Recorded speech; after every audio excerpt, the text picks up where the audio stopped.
Oh, Big Bartholomew. Did you think that I was gonna use this on you? Did you think that we were gonna have a chain match? You need to read the fine print in your contract. Because it's not me that you're gonna be facing. Oh no. You're going to be facing my creature from the sea!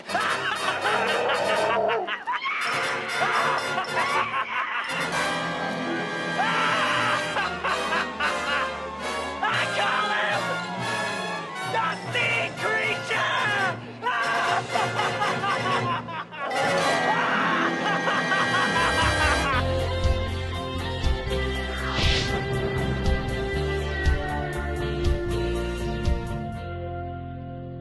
Good evening, professional wrestling fans. What we've just seen is mind-numbing. We have creatures from the abyss. We have a sea creature. And who knows what's in store for Big Bartholomew? Because now we know his match is not against Mr. McElroy. No, it is against this monster from 20,000 leagues deep. It's the devil, Prince, the devil! All yours! And in other news, we have Tex Ferguson with some choice words for his former consigliere, Chad Too Bad. Tex. Chad, too bad. It may be true that my right arm has gone dead because you somehow squandered up the money to send Greg Valentine over to my trailer and put me in an arm bar for 2.5 hours. It may be true that I'm on a... Hey,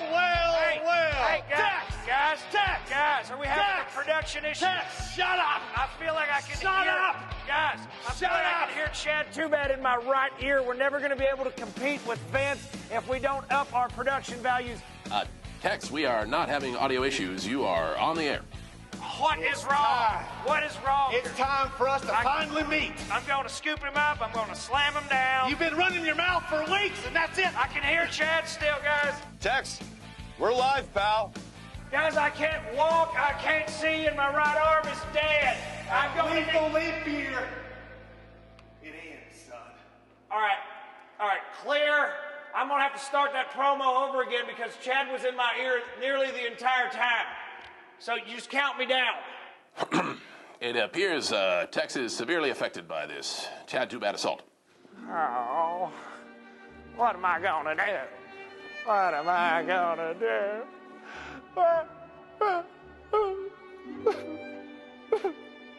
Well, there you have it. Certainly affected Tex Ferguson, as we all have emotions on edge as we inch closer to lethal leap year. The very epicenter of professional wrestling, right here in Southpaw Regional Wrestling. The biggest event in all of history comes... For God's sakes, man. Can you hear that? I know it seems like crying, and you always have crying in your head, but can you hear that? I hate you. Is that coming through? It is coming through. It is coming through. Well, do something about it. Are you a fan of Big Bartholomew? Or Tex Ferguson? Or Chet Cheddarfield? They'll be at the KFC immediately following next Sunday's event with a purchase of the new Woo Crispy, Woo Tangy, Woo Honey Mustard, Barbecue Flavored Georgia Gold Chicken. Woo! You can get one of them to sign your wrapper. Maybe if you ask politely.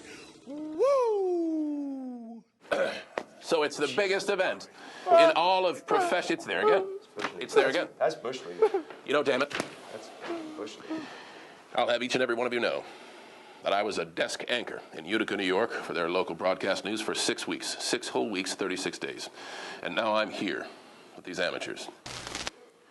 Get your together!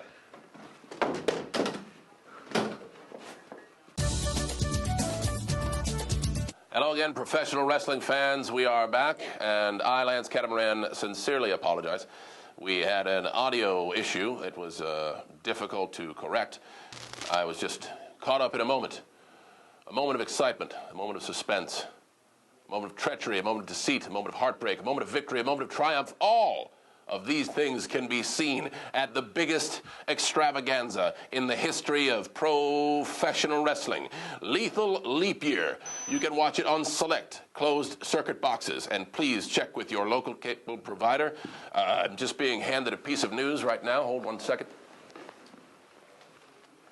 There is no leap year. We have been running television all year for Lethal Leap Year. What? And nobody in the office, nobody pushing pencils looked at a calendar to figure out that there is no leap year. My God, man, we're going to be ruined. I have been informed that there is no leap year, which will put the future of Lethal Leap Year and Southpaw Regional Wrestling itself in jeopardy. Until next time, if there is one. Lance Catamaran, Chet Chatterfield.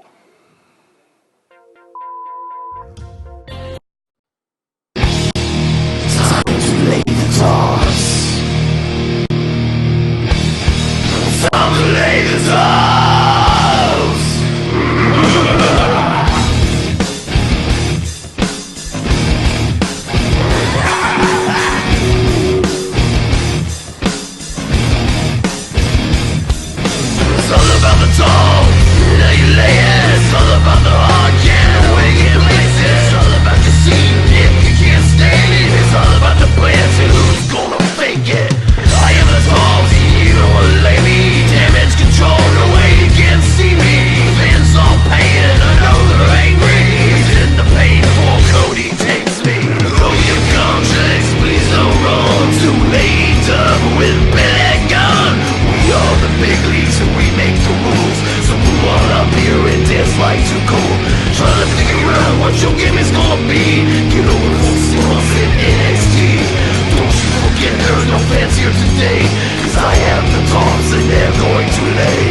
Guys, stop the commercial. Cut. I was going to call him for Stevie. I think I needed to be a little bit more clear about what we were trying to do here. We're trying to create a says, new "Don't call Stevie in. He'll Richards call fitness in." workout series using a chair. Yeah, he says he'll call in. Okay, not like that, but a safe, effective workout that anybody can do. Look good there on the green screen. Or even without a resistance band. I think I needed to be a little bit more clear about that. Those days are behind me. So the chair, safe, effective, right? We good with that?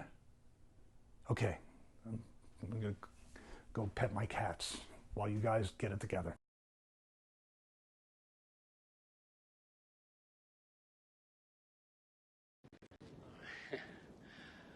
Who the hell are you? You know.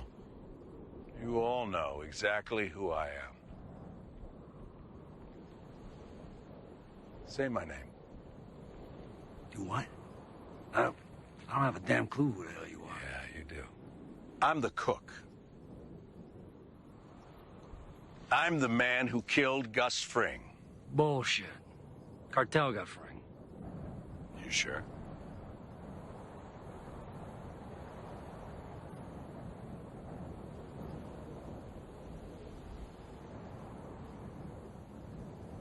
That's right. Now, say my name.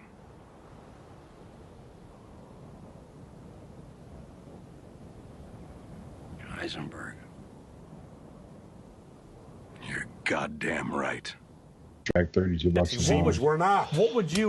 But he kind of, I kind of got my hopes up and then 12th, ribbed and 2001. after I What would you sent have the done if you'd email been because he effed up. What would I have done? Yeah. We'll I see. would have done a legitimate investigation to find out what exactly happened on 9/11.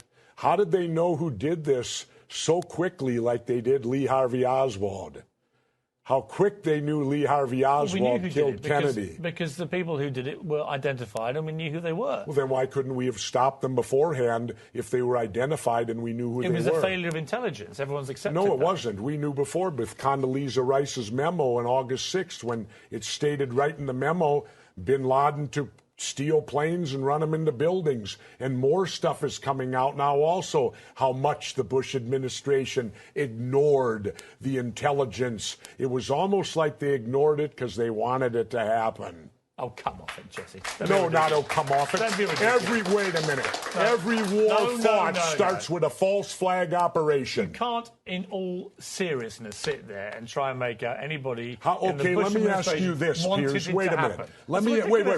Let me ask you something. How much studying have you actually done of 9/11 other than what the government's told you and what mainstream media has told you? I've been studying it 4 years. I was editor of a national newspaper. I've talked to people. Wait a minute. In depth every day for 5-6 months. Really? So I know a lot about it. Well, and one then thing how I do come? know is let me ask you this then. You cannot say that any member of the Bush administration knew it was going to happen and wanted it to happen. It's a ridiculous thing to say. Ridiculous. Okay, let's talk about your BBC.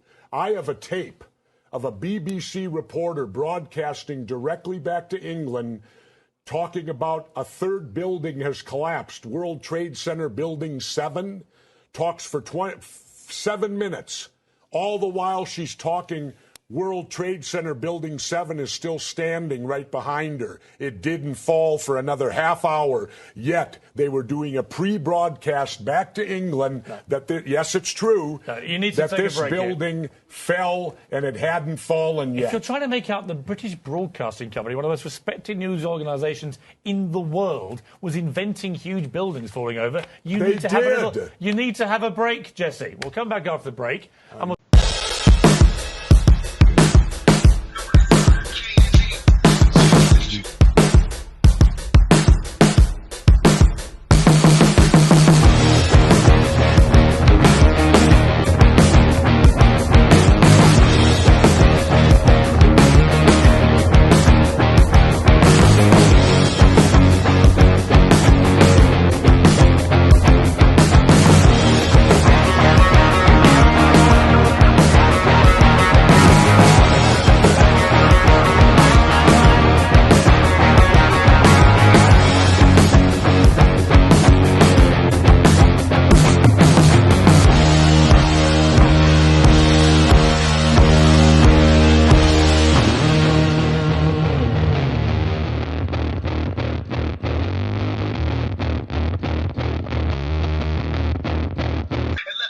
The greatest form of control is where you think you're free when you're being fundamentally manipulated and dictated to. One form of dictatorship is being in a prison cell and you can see the bars and touch it. The other one is sitting in a prison cell but you can't see the bar, you think you're free. What the human race is suffering from is mass hypnosis. We are being hypnotized by people like this. Newsreaders, politicians, teachers, lecturers. We are in a country and in a world that is being run by unbelievably sick people. The chasm between what we're told is going on and what is really going on is absolutely enormous. It's like we all know what's going down, but no one's saying shit what happened to the home of the brave. These motherfuckers, they controlling us now, and no one's talking about how they made us modern day slaves. And everybody's just walking around, heading the clouds and wanna wake up to a dead in the grave. But then it's too late, we need to be ready to raise up. Welcome to the end of days. Everybody is slaves, only some are aware that the government releasing poison in the air. That's the reason I collect so many guns in my lair. I ain't never caught slipping, never underprepared. Yeah, they shade sign on me, they just spray it proudly. George Bush, the grandson of Alistair Crowley. They want you to believe the lie that the enemy's Saudi. The enemy ain't Saudi, the enemy around me. It's fluoride in the water, but nobody know that. It's also a prominent ingredient in Prozac. For real? How could any government bestow that upon people who believe in political throwback? That's not all that I'm here to present you. I know about the Black Pope and Solomon's Temple. Yeah, about the Vatican assassins and how they will get you, and how they clone Barack Hussein Obama in a test tube. It's like we all know what's going down, but no one's saying shit what happened to the home of the brave. These motherfuckers, they controlling us now, and no one's talking about how they made us modern day slaves. And everybody's just walking around, heading the clouds and wanna wake up to a dead in the grave. But then it's too late, we need to be ready to raise up. Welcome to the end. Whoever built the pyramids had knowledge of electrical power, and you know that that's the information that they suppress and devour. Who you think the motherfuckers that crashed in the tower? Who you think that made it turn into ash in an hour? The same ones that invaded your own, the ones that never told you about the skeletons on the moon. Yeah, the ones that poison all the food you consume, the ones that never told you about the Mount Vesuvius tombs. The bird flu is a lie, the swine flu is a lie. Why would that even come as a surprise? Yeah, the polio vaccine made you die. It caused cancer and it cost a lot of people their lives. Do y'all know about Bohemian Grove? How the world leaders sacrificing children in robes? Lucifer is God in the public school system. I suggest you open up your ears and you listen. It's like we all know what's going down, but no one's saying shit what happened to the home of the brave. These motherfuckers, they controlling us now, and no one's talking about how they made us modern day slaves. And everybody's just walking around, heading the clouds and wanna wake up to a dead in the grave. But then it's too late, we need to be ready to raise up. Welcome to the end of days. The greatest hypnotist on planet Earth is a oblong box in the corner of the room. It is constantly telling us what to believe is real. If you can persuade them that what they see with their eyes is what there is to see, you got them. Because they'll laugh in the face of an explanation that portrays the bigger picture of what's happening. And they have.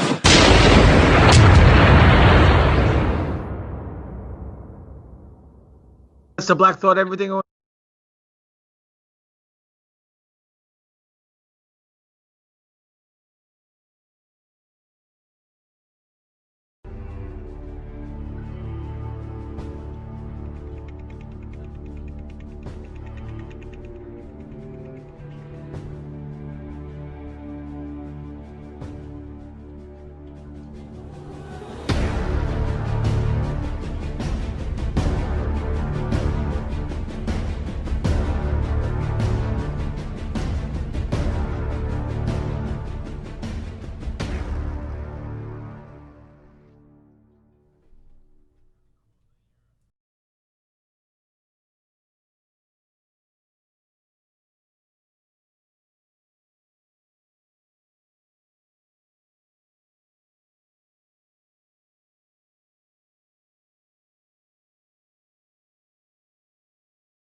There it is. Now y'all go ahead. Now we're going to yell out to the early morn. Break it down here at twitch.tv/Conspiracy Horsemen Infidels. 33 strong, the 33rd degree here in the live chat. So let's get that number up to 50. Share it out there if you're a Twitch subscriber. Host it yourself if you want to in your own chat room. /host Conspiracy Horsemen. Get the truth out across the airwaves to as many infidels as possible to shake them up and wake them up, because fools swear they're wise men know they foolish. Well, we was headed for the web even before computers. I never thought you'd give me a reason to have to do this. Cain and Abel, Jesus and Judas. I told you, I see you intruders. And that's right, infidels. We're creeping while you're sleeping here at the Conspiracy Horsemen tonight. YOLO! Yes, giving out the thoughts, the black thoughts, one of the greatest freestyles out there right now. I don't care if you're hip-hop, metal, or whatever. You got to check out that Black Thought freestyle. Just absolutely kills it on a Funk Flex show. And as well as our man Vinny Paz, just absolutely opening minds here. We love that joint and all the Jedi mind tricks. I was actually pumped to see when they were in Philly for the hardcore show there. They closed in on somebody, and homie had a big Jedi mind trick shirt on there. So the wrestling world showing mad love to the real underground hip hop world, not this bullshit mumble rap shit with all these people who have no talent getting famous. Meanwhile, my MCs, Frio, Rated R, Ty the Tyrant, all killing it out here on the block, just like it's 1997 still, that hot 97 mentality. And we got that hot hardcore 97 mentality, that ECW mentality here with the guns out blazing, probably on his third workout today. He's been producing, a master producer, just up in the game of our show and promotion everywhere we go. It's Stevie Richards. Legend. Hey, everyone. Thank you. I like that last part. But I'm not Raw Reunion legend, but I'm a legendary blacklisted conspiracy theorist along with you guys. First of all, Greg Mosier, thanks for the bits. Eric L. Kent, I believe, thanks for the cheers. Troy with no cheers. There you go. So somebody hit Troy up. Tell him to get his ass over here. Yeah, Troy with no cheers. I don't know. Like when the night happens, Stevie, when Troy shows up and just goes buck wild out here, like he's gonna. The moon fund we'll actually be able to buy the moon, not just the camera. It's amazing. Troy with some cheers is a meme on its own. Congratulations. Yep. Good stuff, man. You buy your way onto the show. It's just like being a top ticket seller. Hey, I'm rotten, I'm green, but I know 100 people, and I sold tickets to them all. I'm in the main event versus Nick Dinsmore tonight. All right, baby, yeah. Because Nick can carry anybody, and it doesn't matter how bad you suck. If 100 people who love you are in the audience, you're over, right, baby? But nobody's going to be over against this guy because it's heels over strong with my tag team partner, GGP. Good to see you, bro. Good to see you too, brother. I thought you were going to segue me into this conversation with the ticket seller and the greenhorn verbiage. I was like, oh, where is he going with this? Oh no, man! Never. You're on the scale of being able to carry anybody out of the crowd, whatever it is, taking those 100 people, those 100 fans, and making them absolutely hate you. So when you do go under on the 1, 2, 3, boy, that hometown kid is made. I am doing well. I am looking forward to today. A lot of current events going on. That's basically it. We've wrapped up NFL last night, had a nice episode. We got our first email after 20 episodes of hate. So we went off on the guy who sent us a hateful email. It was funny. Well, I mean, maybe just dark side. We need to respect that a little bit more. That he's no. He was SJW Snowflake side, so they get no respect. Word up. Nick Metal with 1,100 bits cheered. I think 100 Diamond Heads and then 1,000. That looks like Alex P. Keaton to me. Nice. Oh, maybe the original conservative. It's a little shaky. I can't see. I will. I promise. I know where we're at on this, and I do appreciate everybody doing what they've done so far for the Moon Camera Fund. I will absolutely start up a dedicated moon pictures and moon video channel on YouTube, dedicated to everybody out there. Well, I do owe you guys some payout. It's not as big as it was. I think the next payment should be bigger, but I had to, kick in for everybody, all the producers here at hackerhamin.podbean.com. And, actually one thing I wanted to promote, and I'll come right back to GGP. I like the Podbean app.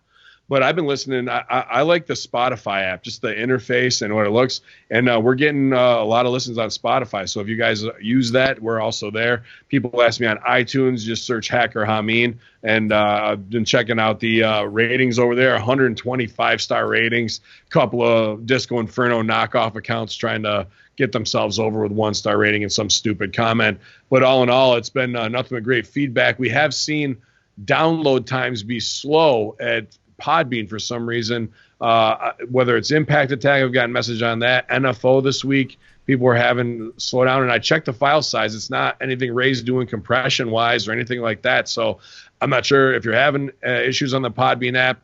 Know that there are other places where you can download it or stream it. I haven't had any problems using Spotify, and I usually this show have on YouTube as well if you're just kicking it at work and want to watch it that way. It's funny you mentioned that. I created that banner that had everything in there. I don't know if we're available on all that stuff, but I had the subscribe thing for iTunes, Podbean, Stitcher, Spotify, Google Play Music. I assume we're up on all those things. I created a cool little banner. I just don't think about Google Play Music, and I should, because I know for some reason Google Play Music is huge in India. And it'd be cool to like just, hey, what's up? That's something, a culture I don't know a ton about. Brent Logan also saying, Ben, the Infinite Fringe was amazing this week. I got to check in with Billy Ray Valentine, doing just great things. A guy I've just set free, and he's outshining us all with the guests he's getting. I do have to apologize tonight again. We had to push with our guest who was going to talk the smiley face killings, and there's been new killings in the last week. Of how many decades this has been going on now that may be attributed to that. So I'm kind of anxious to get to it. However, hopefully we can get it linked up next week. I didn't want to call Franchise and be like, hey, man, I canceled my guest because Franchise Shane Douglas is a huge get, and I didn't want to take a main eventer and make him feel like a throw-in guy like that, man. You know what I mean? He wants to talk QAnon, so I'm kind of pumped to give him his own feature as well. But he's agreed to come on, and I know he's excited about it. Happy to be on Russo brand with him. Go ahead, GGP. I would say call him. Yeah, I don't want to. Just call him. Like, hey, man, what's going on with QAnon and all this Mueller stuff, and see what has transpired. If he's on, I got his number. I can call him. I have his number too. That's what I was saying. If you want, but I'm just like, no, it wasn't anything like that. Off. I hate to be like, hey, dude. Because the episode 100 we got great feedback on. I don't know if you got a chance to see it, GGP, but he was excited to talk the wrestling stuff and do the Vince bit. But when we talked about coming on here and conspiracy, dude, you see how intelligent of a guy he is. We all know. And I was like, what's your favorite? And dude, right away it was QAnon. So I'm sure he's been following it. Maybe the franchise is QAnon. That could be it, right? Well, let's see if he can work on the fly. Call him. You won't do it. I actually don't have his number. I was going to get Stevie, it from call him. Not that over. All right. Let me go and call here. I mean, what are we going to do? We're going to talk about current events, and we're going to read the mailbag from a bunch of fucking schmuckish fans? Fuck the marks. I was going to do the campfire. What do you want to promote? We want to promote this, so maybe we just, we give it a week to promote that, and it'll be much better. That's what I'm saying. I just don't want to. I don't want to have out of nowhere and sandbag him when I know he can. He's a bigger draw the other way, and give him his rightful shine. Not just like he's a fill-in main eventer. You know what I mean? I don't want to do that. No, that's me until the drug suspensions are over, and then I go back home.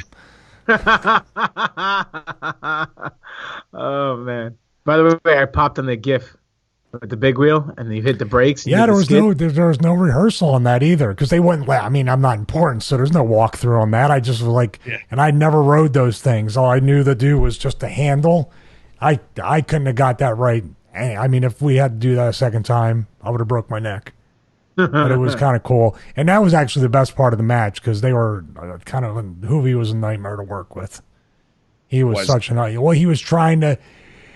He had a reputation. I'll tell you this. This is a funny story, but in that was the beginning of me seeing that he would just go into business for himself. He hurt Jerry Lynn's shoulder on the Michinoku driver, on the Hoovy driver. I remember that. Even though Jerry said, "Please don't do that. My shoulder's hurt." Ended up breaking, dislocating, or both his shoulder. I knew this when we went into the bash. Nova would smarten me up, say he's just a nightmare to deal with. We had a finish to go home. Hoovy like took a hard left and started doing his own finish, which nobody knew. And then we kind of got it. You see a little bit of shuffling, like everybody's trying to find each other. And then we went with the original finish, which was me nutting myself and then Super Crazy hitting that springboard moonsault. And then I think Psychosis hit the leg drop, 1, 2, 3. But Hoovy was like on his own. Like out of the 6 guys, he was having a completely different match. So we had a house show match probably a few weeks after that, maybe less than a month. And I said, like, this is a finish, I'd like to do. I'm putting you over. And it was something else. I think it was just a splash or something off the top he was hitting me with. That was crossbody. And he goes, no, I want to hit you with the Hoovy driver. And I said, dude, I'm too tall. And I know you hurt Jerry Lynn before. And he got so offended. Like, how dare you tell me I hurt somebody? And I was like, well, did you? He goes, yeah, but you shouldn't tell me that I hurt somebody. And I go, this makes no sense. So we did some things, and he goes, this is what I want to go into the Hoovy driver, which was totally separate than the crossbody. Like, and I said, well, can we do it this way? And he just said yes, but I remembered he had these A, B, C, D spots going into the Hoovy driver. So he started to go A, B, and C, and I go, hey, go up to the top for a crossbody for a false finish, because I knew he was going that way. So he did the crossbody off the top. I grabbed him, and I did the Jeff Jarrett. I pinned myself. His arms and legs were flapping as I'm holding him down for the pin. And I threw him off, rolled out, gave him the finger, fuck off. And then he came to the back, and he was so mad that I wouldn't take the Hoovy driver on a fucking house show with 1,100 people in like Utica, New York. No offense, Ben. It's all good. I've gotten beat there. You want to hear my Hoovy story? It won't top yours. I was doing the show for one of the for Joel Maximo here in New York, and my match initially I was in a 4-way with him, and then it got changed. I got put into the match with what's his name? Blue Demon Jr. So me and Demon call a couple spots in the back. The guy he was supposed to wrestle got arrested. And he ends up making the show anyway. His only call out of jail says, hey, I'm going to be there. He calls Joel Maximo. I got arrested. I'll be there anyway. Make sure I wrestle Blue Demon. So they had me, and then he walks in. All right, pop it on your back in the 4-way. So I had to go back over there and had to reschedule the match. Not to toot my own horn, but toot being the ring general that I am, I fucking went over. I said, hey, man, I'm back in the match. This is what we're going to do. And I grabbed the reins of the match, and I saw his eyes just like, and we did the match, and he wanted to do a finish. Hits this weird move, this new move he said he wants to do. It wasn't on me, so some other guy. He hits the Hoovy driver. Crowd pops.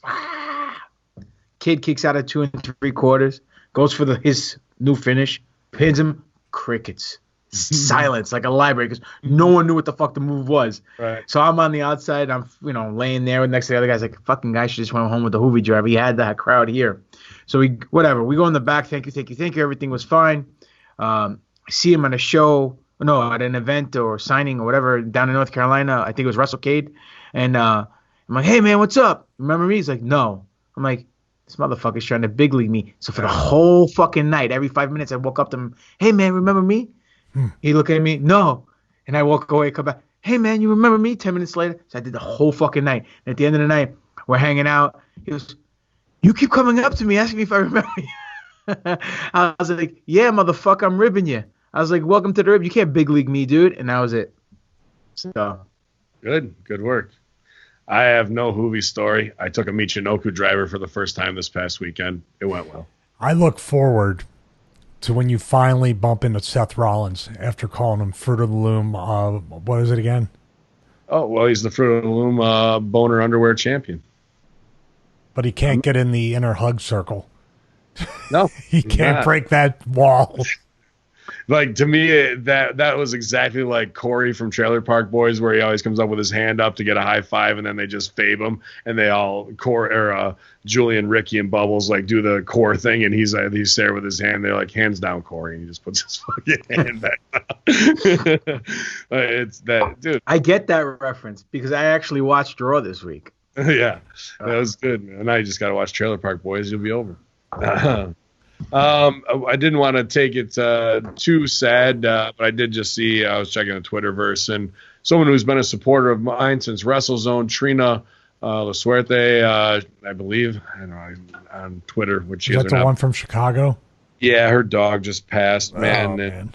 That's like kind of her life, you know. That sucks. Living. So, yeah, Trina De La Suerte, Suerte, on Twitter, you guys. You can just hop over there at Trina De La Suerte and, just say, Sal's hitting us up. Hamin Media Group's thinking of you. Sorry to hear about your loss. You know what else died this week? What? Big Ray's laptop. Yeah, that's poor guy.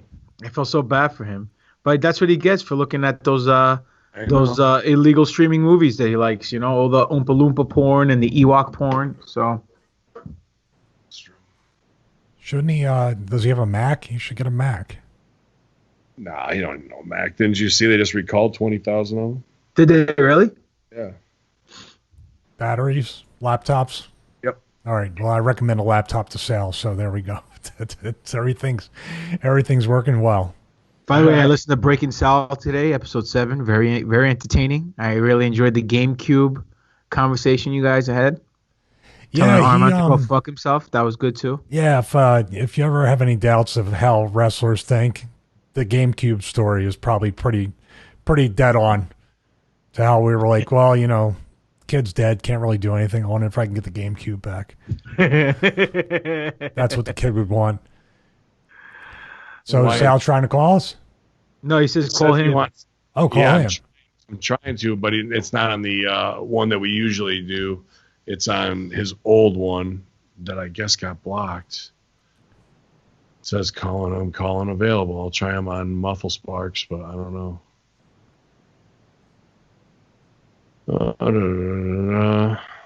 Trying that one, bud.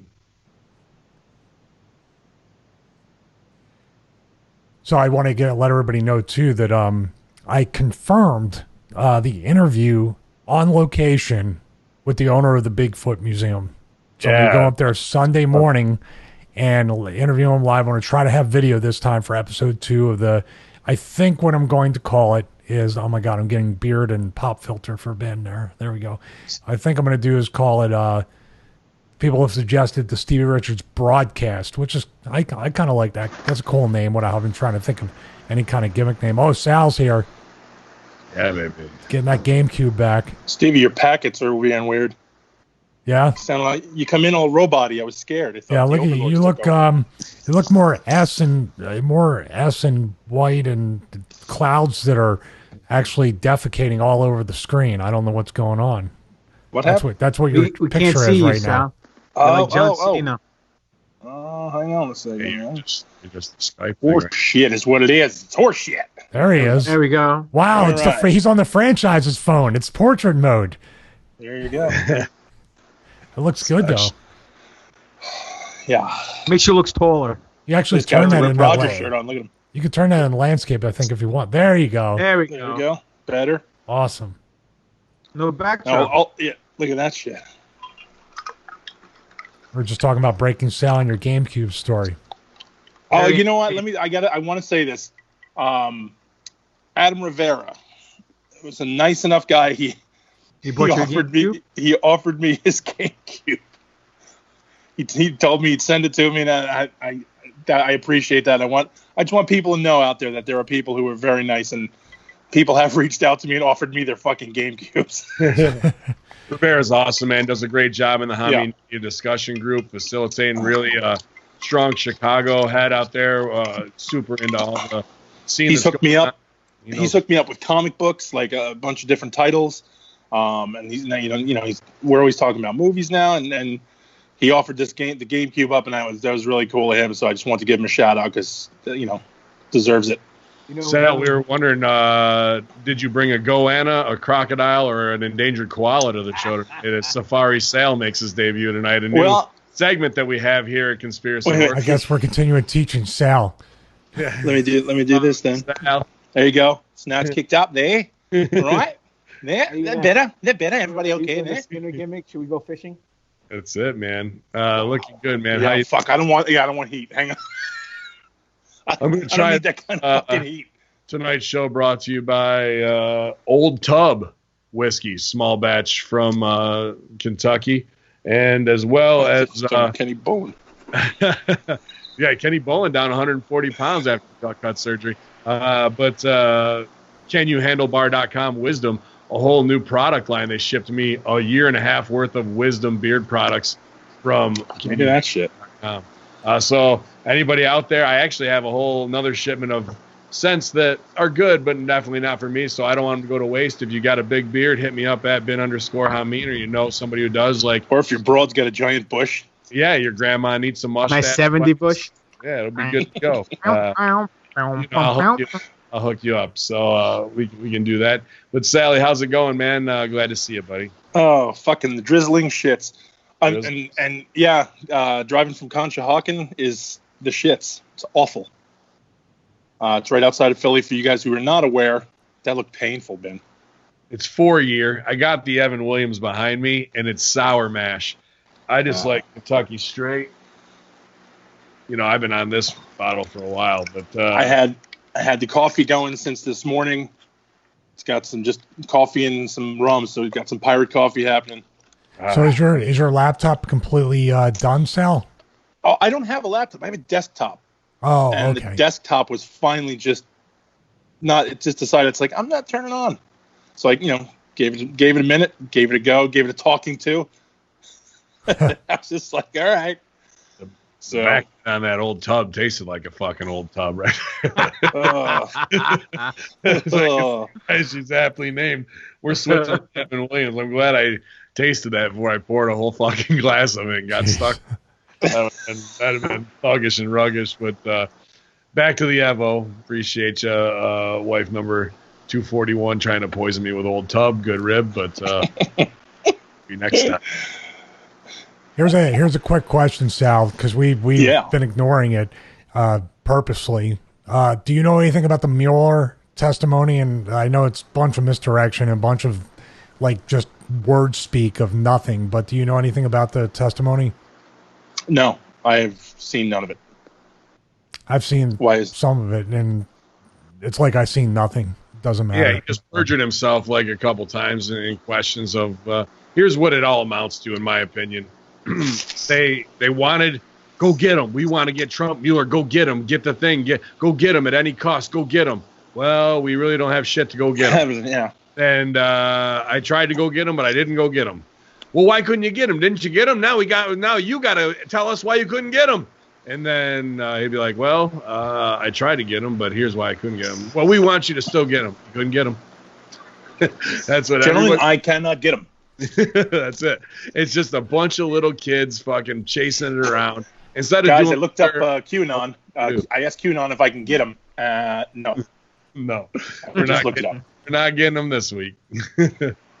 So to me, it doesn't matter what they say. It's all just another shit to eat up time and do something in the front that they're not going to accomplish.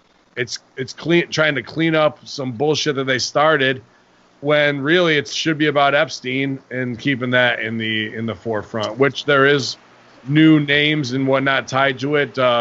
It's just swamp gas. It's just swamp gas, I believe.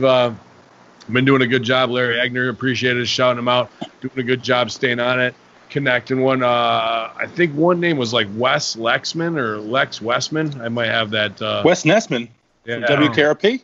Yeah. But he's isn't that the guy who owns Victoria's Secret or something like that? Yeah, I think so. And he's the one who bankrolled Epstein big in the Wall Street game.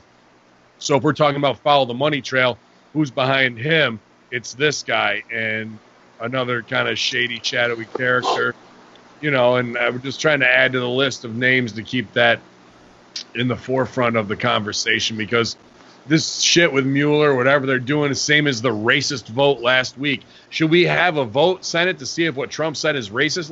How about you get down to brass tacks about cleaning up the ocean? Let's check in on hurricane relief victims. Let's investigate Puerto Rico money fraud. Let's investigate some real shit instead of this fake witch hunt just to spend hours and hours and hours on nothing. Well, That's the thing. It's just something else. It's another little hobby. Like I get a pet project that they get going just to generate. Hey, look over here. And TV time. That's what they want. They're all battling. Right, and now they'll spend the rest of the fucking week focusing on what a pompous ass Trump is, because he says it's a victory. So now everybody's got heat with it. It's like Hoovy trying to go into business for himself during a match, right, Stevie? Oh yeah. Told that story already.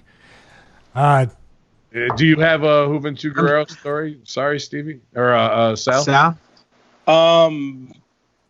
I think when we were on the elevator, there was an elevator, and Juventud was in front of us. He had his hair all down and everything, and he had his off-the-shoulder Menudo shirt on, and we didn't know it was Juventud.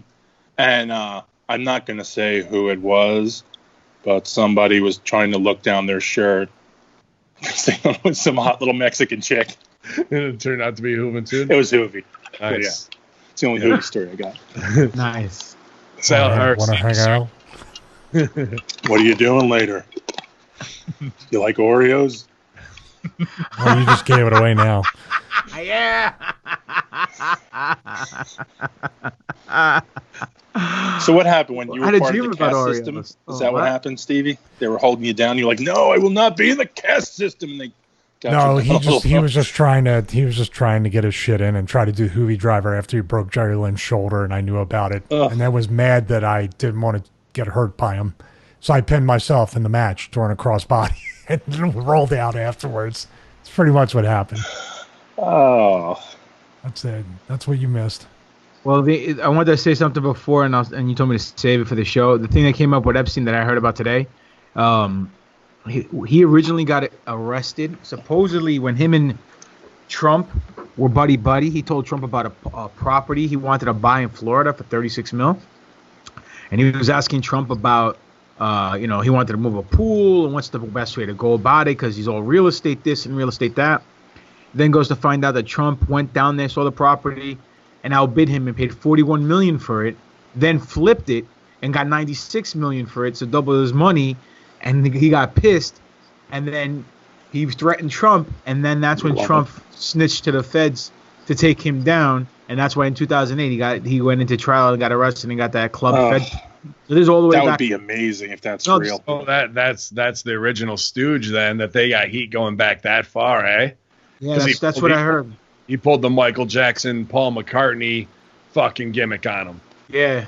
Bought his library and shit because he found out the information, went in the next room, made the fucking call, dropped the cash, fucked him before he could get to it.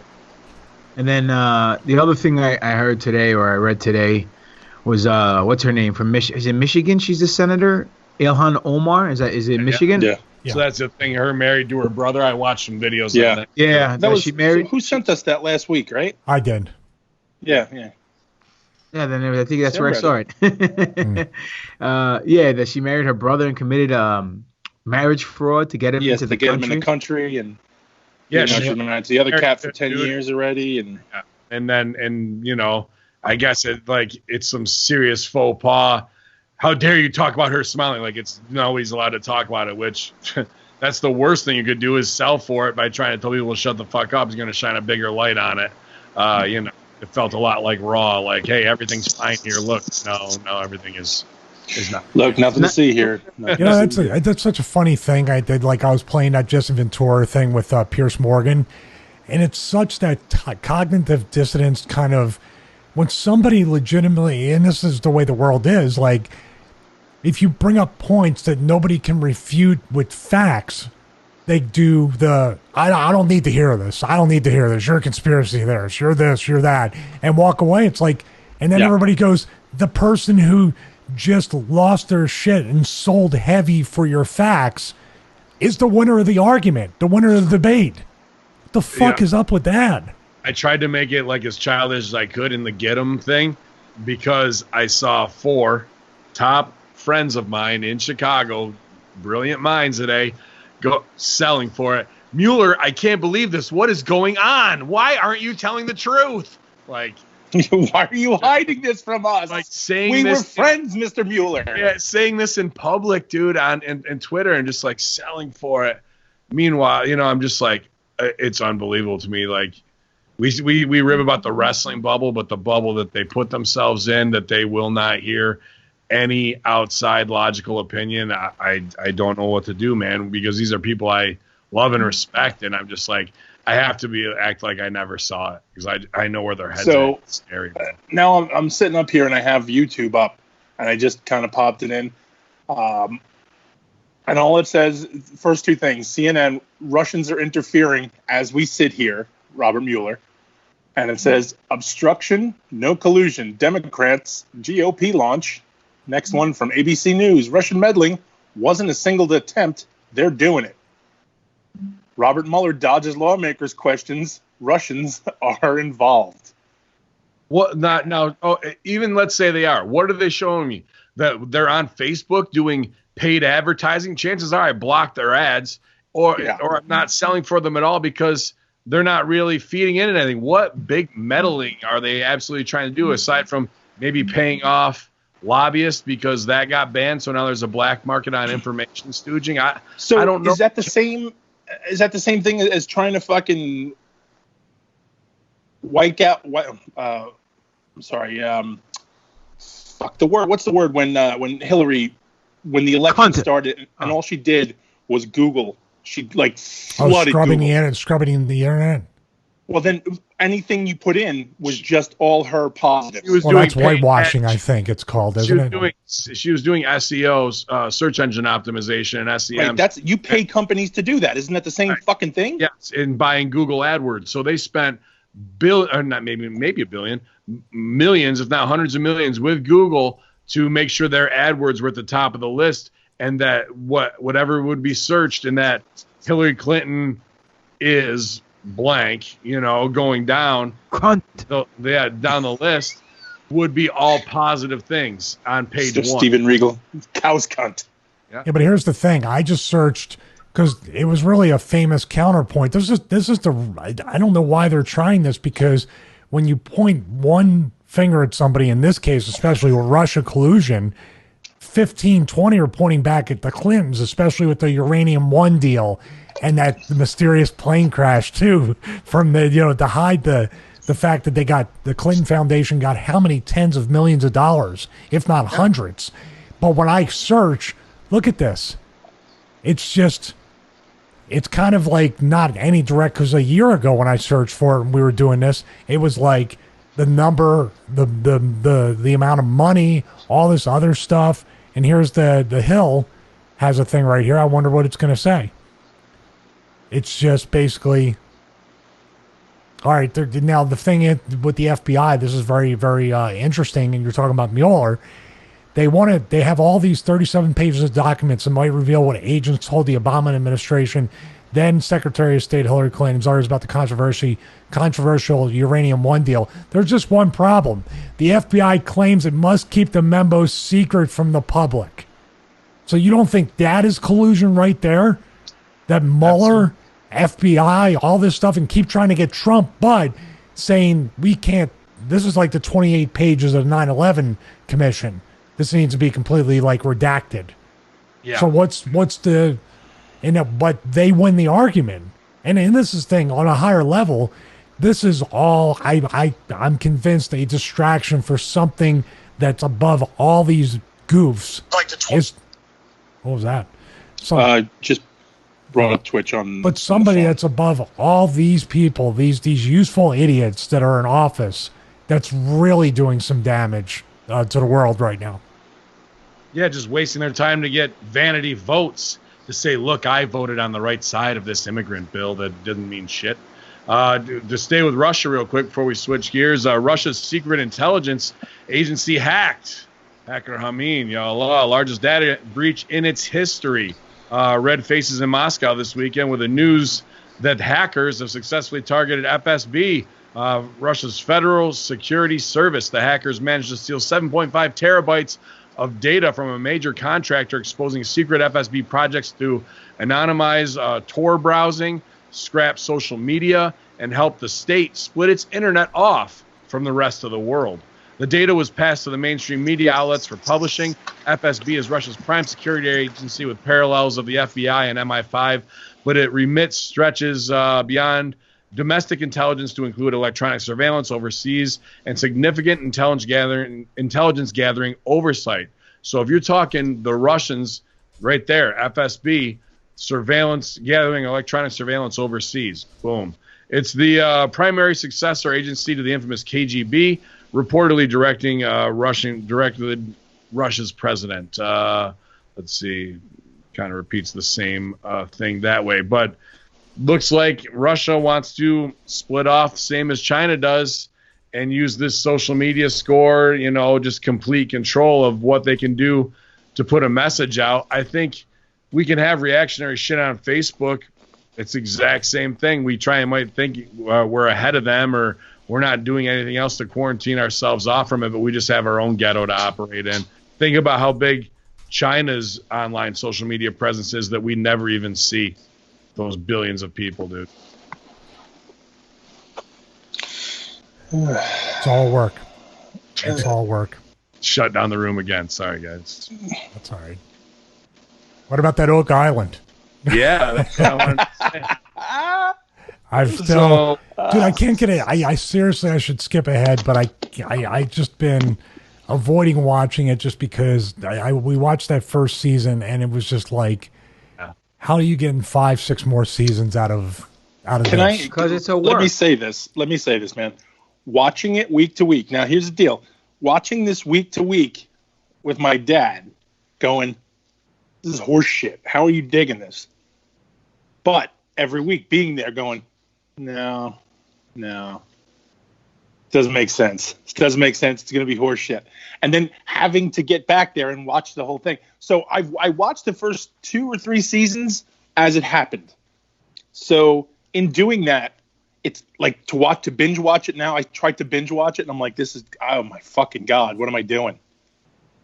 But watching it part by part, I was there. I was invested in that every week. Right. Binge watching it does not work for that show. No, there's only 5 minutes. Then usually it occurs about 11 minutes in, 47 minutes in. Well, they'll give you the teaser and go, we found coconut strands. Yeah. And then at the last 10 minutes of the show, well, we found a gold doubloon. And then they'll sit around a table and they'll ask the old man, what do you think it is? Well, it's a gold doubloon. Well, fuck, we're closer. Oh, you found it. I lost that last week. I dropped that shit. Good for you guys. 2 things. One, it's just like watching Nitro in 98, 97. As shitty as it was, you were tubing it every week hoping it would get better, and then it never got better. Same that exact sounds thing like with 2019, not 98. Well, no, I said WCW. I didn't say WWE. Second thing, I got an exclusive report, Stooge report, about what's going on down in D.C. from the Mueller scenario. So I'm going to read it to you. Mueller. It's literally a circus. Didn't even do this for Kavanaugh. But we had to open up early today. Line was down the block to get in. We set up post for his arrival. The guy gets an escort to the locker room. I didn't sit in on this one. I only had the pre-hearing stuff. Then we get extra guys to the committee for the idiots protesting. Then nothing happens to them. I didn't work last night, but my friend got held over. People superglued themselves together by their hands to block members from getting to their votes. They were chanting and screaming. Once the cameras were gone, they all shut up. They are paid by the press. They are all thought they were going to pay a fine and then leave because that's what usually happens. Oh, should have fucking superglued their dicks to their mouths. That comes from my buddy John Doe. I don't reveal my sources, but John Doe, good job. It's Frank Farmer. You just see that they're trying to do this whole setup, man. It's all the CNN bullshit, paid protesting, false. I mean, really, if you wanted to label it, it's Stop picking at it, Stevie. Sorry. He's got a color. False flag. I get color again. He's going to fucking start gigging. He's going to My gig wife's himself going to come again. in. This is not good. Microblade it. How do you think he got it? Yeah. False flag, treason at this point. If our own state-run media is doing taking Antifa or whatever they want and having them super glue their hands together to block votes, and you can prove that the media is behind setting that up to stage that to interrupt democracy, where are we, dude? Well, they were right there when Roger Stone got arrested at like 5:30 a.m. and they had three teams of SWAT teams, and CNN just like we think it's going to go down at 5:37 a.m. The bullshit. And he's banned from social media now. That's part of his what do you call it? Plea deal. Yeah.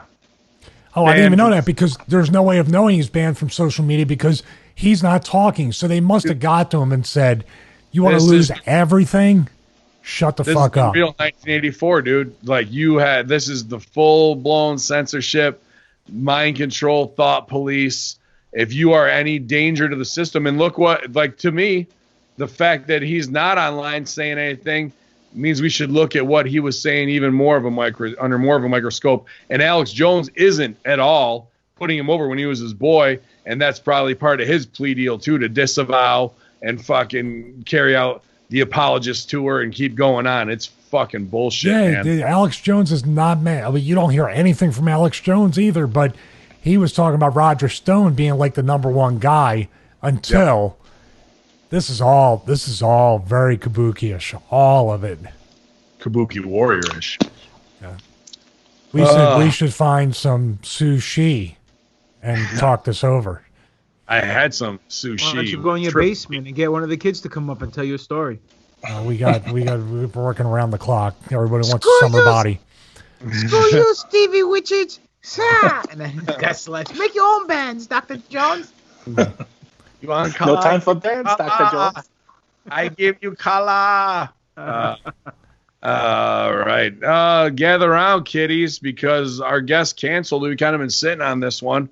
And maybe we can follow up, because who knows, maybe we can get Rick and Marty Lagina on, and you guys can promo them for the millions of dollars they've spent to look up, and dig in the ground. You don't think they're getting paid millions of dollars to do the show? These guys are making profit, bro. $75,000 an episode, but they had to invest over $2 million of their own money to get shit going. But here's the thing. And we're discussing this. These guys have that money to do. Right. They got, because who's an engineer, who's this, who's that. So in various forms, they have that money farting around that these guys took a little hobby. They're not like rich dicks who just came from nothing. They were just middle class dudes who built their business up, and now in their twilight years of their retirement approaching, they want to spend their money on this fantasy. Right. Now, do you think their wives are at home just fucking motherfucker, just angry every episode that comes in because it's not what they're putting out? Or do you think they've been married for 35 years and they're like, they don't give a fuck? I'm going to fucking Oak Island. Like, see ya. Hopefully I'll die on that island. Yeah. I'll be the seventh guy. Come here. You can come on camera. It's all right. I'm not on the camera. All right. Why do you lie to her? She will murder you. Dude, she would fucking Why would you up. She would look over and be like, and then she would reach in that little hole and fucking pull your brain out through it. Yes. There you go. Yes. Spirit 76. Peter Criss, that shit, man. Do it. Gotta see where I'm at here. Nope. You missed. How did you fucking miss it? Because you did in the camera. I was trying to do product placement earlier. Because the camera's backwards, I was like, you have to go opposite of what it was, and it messes with your head. There, I got it. That's right, brother. We're gonna come back to the Omni next month for a return match.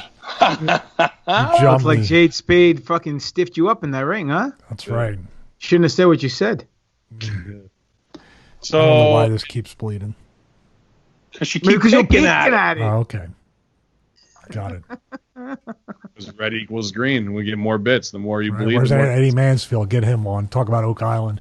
Maybe Troy will give us some bits now, huh? Yeah, maybe. Stevie, to go around the horn, what do you think about Oak Island? Yes, no, believe it, what have you, before I start telling the tale? Well, just like you had said, it's strong. If they consistently get the 11-minute mark and the 47-minute mark, and that's what I could really just kind of every episode look at. There are discoveries of how can they have drawings that are way, way underwater in a tunnel that was not supposed to be there or be ever built. You know, and it's Templar like hieroglyphic type stuff, right? Yes. So it's very, very like, and that's not even geographically possible with our current history. So it's really very weird. That's what keeps me intrigued by it. But if they made it, like, I wish they would make it webisodes that were like 15 minutes long. And then I could be like, that's great. I'll do it. Or Sal, I have to watch one a week. I can't watch 3 episodes in a row. It's just brutal. And every time I would get to the 48-minute mark and I'm going, fuck this show. I'm not watching next week. Then they'd be like, well, we found this. How does it get down there? God damn it. They're right. How does it get down there? I got to watch again next week. They can cliffhang the shit out of it, man. That's one thing that they're doing that Raw definitely isn't. Stevie, I was going to send you a couple websites, but Facebook is being stupid on the laptop, just so you can go scroll through maybe and show it on the switcher. Sure. OakIslandMoneyPit.com. Oak Island Money Pit. Yeah. Moneypit.com. Yeah. That's what it's called the Money Pit. That's where all the treasure is, man. Oh, I thought that was their site their wives started. The Oak Island Money Pit. All right, let's bring it up. Shelley Long. All right, I'll bring everybody. I'll bring everybody up here, and then get the display there. There we go. We got it.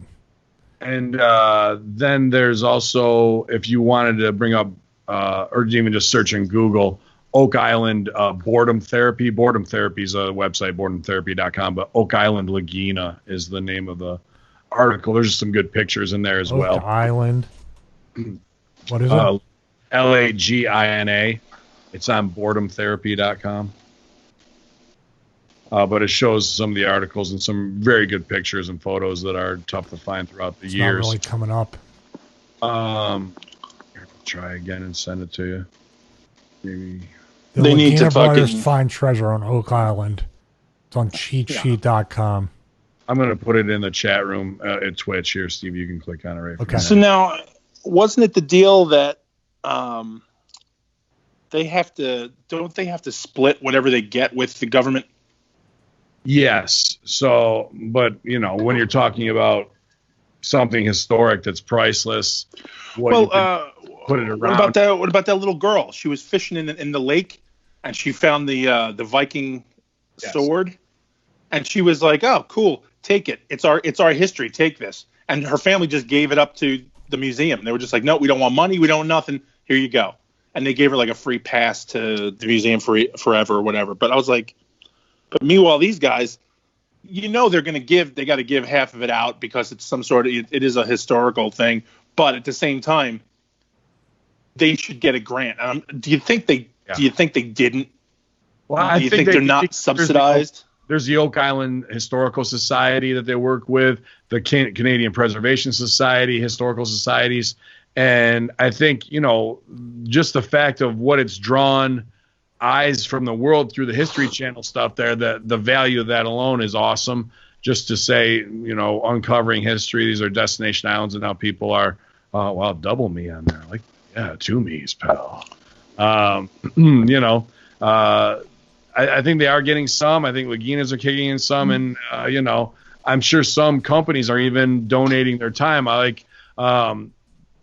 Something I actually have to talk to my mother about is that LIDAR, the radar for the ground, because their house, she just found, when they were having their garage redone, 2 tombstones from 1846 and one of a guy who died later in the Civil War, and looked them up, family lineage in our small hometown, because their house used to be the place where the funeral home, and they would make tombstones there as well. So instead of tearing up their whole yard, who knows what's just underneath the surface? There could be a bunch of tombstones from the 1800s and shit sitting 2 feet under the ground. If you can find them, why not? So I think companies like that offer that service that you wouldn't think about, ground mapping, geo mapping, they're probably trying to get their company over by offering that to be on History Channel for a quick plug. I got that. That's why your parents' pool was so fucking cold. Fucking 900 degrees, and your parents' pool is -4. That pool is always icy. Because the dead keep it cold. I'm going to go right from Wikipedia here. The Oak Island Mystery refers to stories of buried treasure and unexplained objects found on or near Oak Island in Nova Scotia. Since the 19th century, a number of attempts have been made to locate treasure and artifacts. Theories about these artifacts present on the island range from pirate treasure to Shakespearean manuscripts to possibly the Holy Grail or the Ark of the Covenant, with the Grail and the Ark having been buried there by the Knights Templar. Various items have surfaced over the years that have been found on the island, some of which have been carbon dated and found to have been hundreds of years old. Although these items can be considered treasure in their own right, no significant man-made treasure site has ever been found. The site consists of digs by numerous people and groups of people. The original shaft, can you dig it, in an unknown location today was dug by early explorers and known as, quote-unquote, the Money Pit. Quote-unquote, the curse is said to have originated more than a century ago and states that 7 men will die in search for the treasure before it's found. To date, 6 men have died in their efforts to find the treasure. So that's the big hook, right? Like, well, I just said to myself, well, can't we just get a guy off a death row and throw him down the fucking pit there and, you know. I said, have a kid fall in. Yeah. That's why they got that old man on board. They're like, he ain't making it past season 6. Right. There was one other guy, kid who passed away there, but he didn't die on the scene. So I was like, yeah, I would have thrown him out. Right? Like, where put him right on that shit. I mean, this goes back 1790s. Early accounts, very little verified information is known about the early treasure related on Oak Island. But it wasn't until decades later that publishers began to pay attention to such activity and investigated the stories involved. The earliest known story of treasure is found by a settler named Daniel McGinnis, appeared in print in 1856 while excavating information regarding to the Onslow and Truro companies, which wasn't published later until the 1860s. Churros.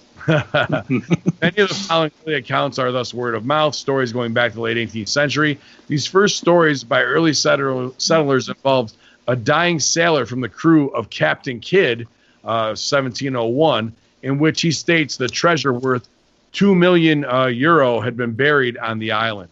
According to the most widely held story, Daniel McGinnis discovered a depression in the ground in 1799 while he was looking for a location for a farm. McGinnis believed that the depression was consistent with the Captain Kidd story, sought help with the digging. With the assistance of 2 men identified as John Smith and Anthony Vaughn, he excavated the depression and discovered a layer of flagstone 2 feet below the ground. According to the later accounts, oak platforms were discovered every 10 feet below that. However, the earliest accounts simply mention marks of some type at these intervals. The account also mentioned tool marks or pick scrapings on the wall of the pit. The earth was noticeably loose, not hard packed as the surrounding soil. The 3 men reportedly abandoned the excavation at 30 feet due to superstitious dread. Another twist on the story has all 4 people involved as teenagers in this rendering, and McGinnis finds the depression in 1795 with a fishing expedition. So the story kind of changes word of mouth there. But then as other groups in the Onslow Company keep going back, they go down 90 feet where they find, Stevie, you can bring this back up, this stone with strange inscriptions on it. That is kind of like a cipher that when decoded says below this stone, $2 million is found here, euro, whatever it was at the time. But that was like, all right, below this, when they went below it and they cleared out these logs to go kind of down what would be an elevator shaft every 10 feet where these logs were, they tripped some booby trap. That's why I said booby traps. Booby trap. Boom. Thank you. And all of a sudden, the whole thing starts to flood, and from both sides. And they try and bucket brigade it out like you would in 17 whatever, 18 whatever. Question. Go ahead. What the fuck is in the Twitch channel? Is chick putting a fucking they just gave a random fact that she became like a dental assistant. I go, I'll just put that up. Like, what the fuck is happening? No, I think that's just some clickbait story below what we were looking at. That's part of the deal. No, she's in the excavation part of it. Was she? That's what it looks excavating that broad's mouth. I was like, what the fuck is that? happening? They blurred out all the pictures now. Like, she was hot. Like, what happened to her? What'd she do? Where can I stalk her all the time? So they got to do a follow-up that she's a dental hygienist. Holy shit. So, this thing is flooded, and then it's kind of sitting there for 60 years until the next companies can come in and try and excavate it. Guys of money. The Roosevelts were in on this. Throughout the next 100 years, 4 or 5 different companies. And some of these pictures, especially where 3 or 4 of the guys died down deeper in the pit as they dug down in the 50s.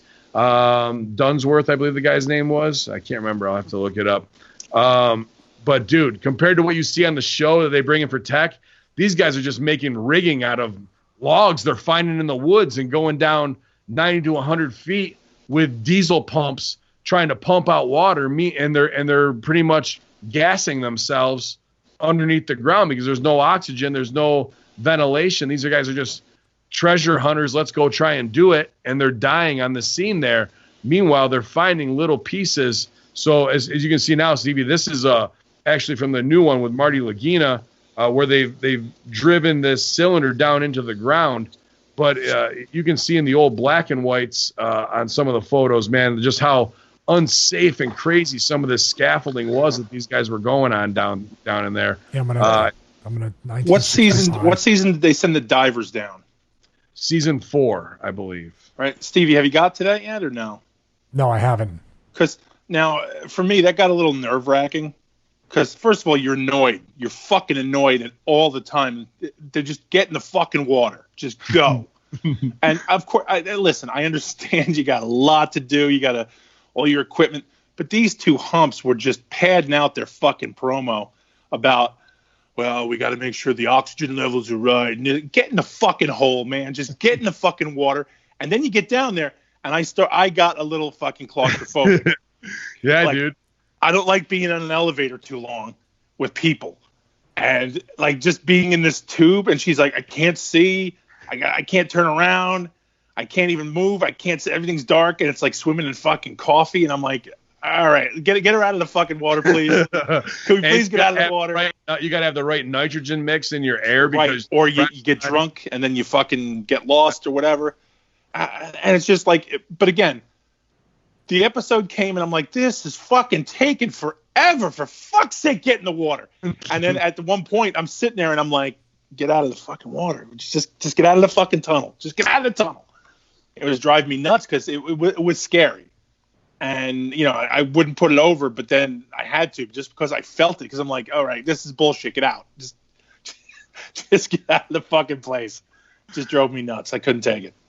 So they have this main tunnel, but then the island has been so fucked over by these companies.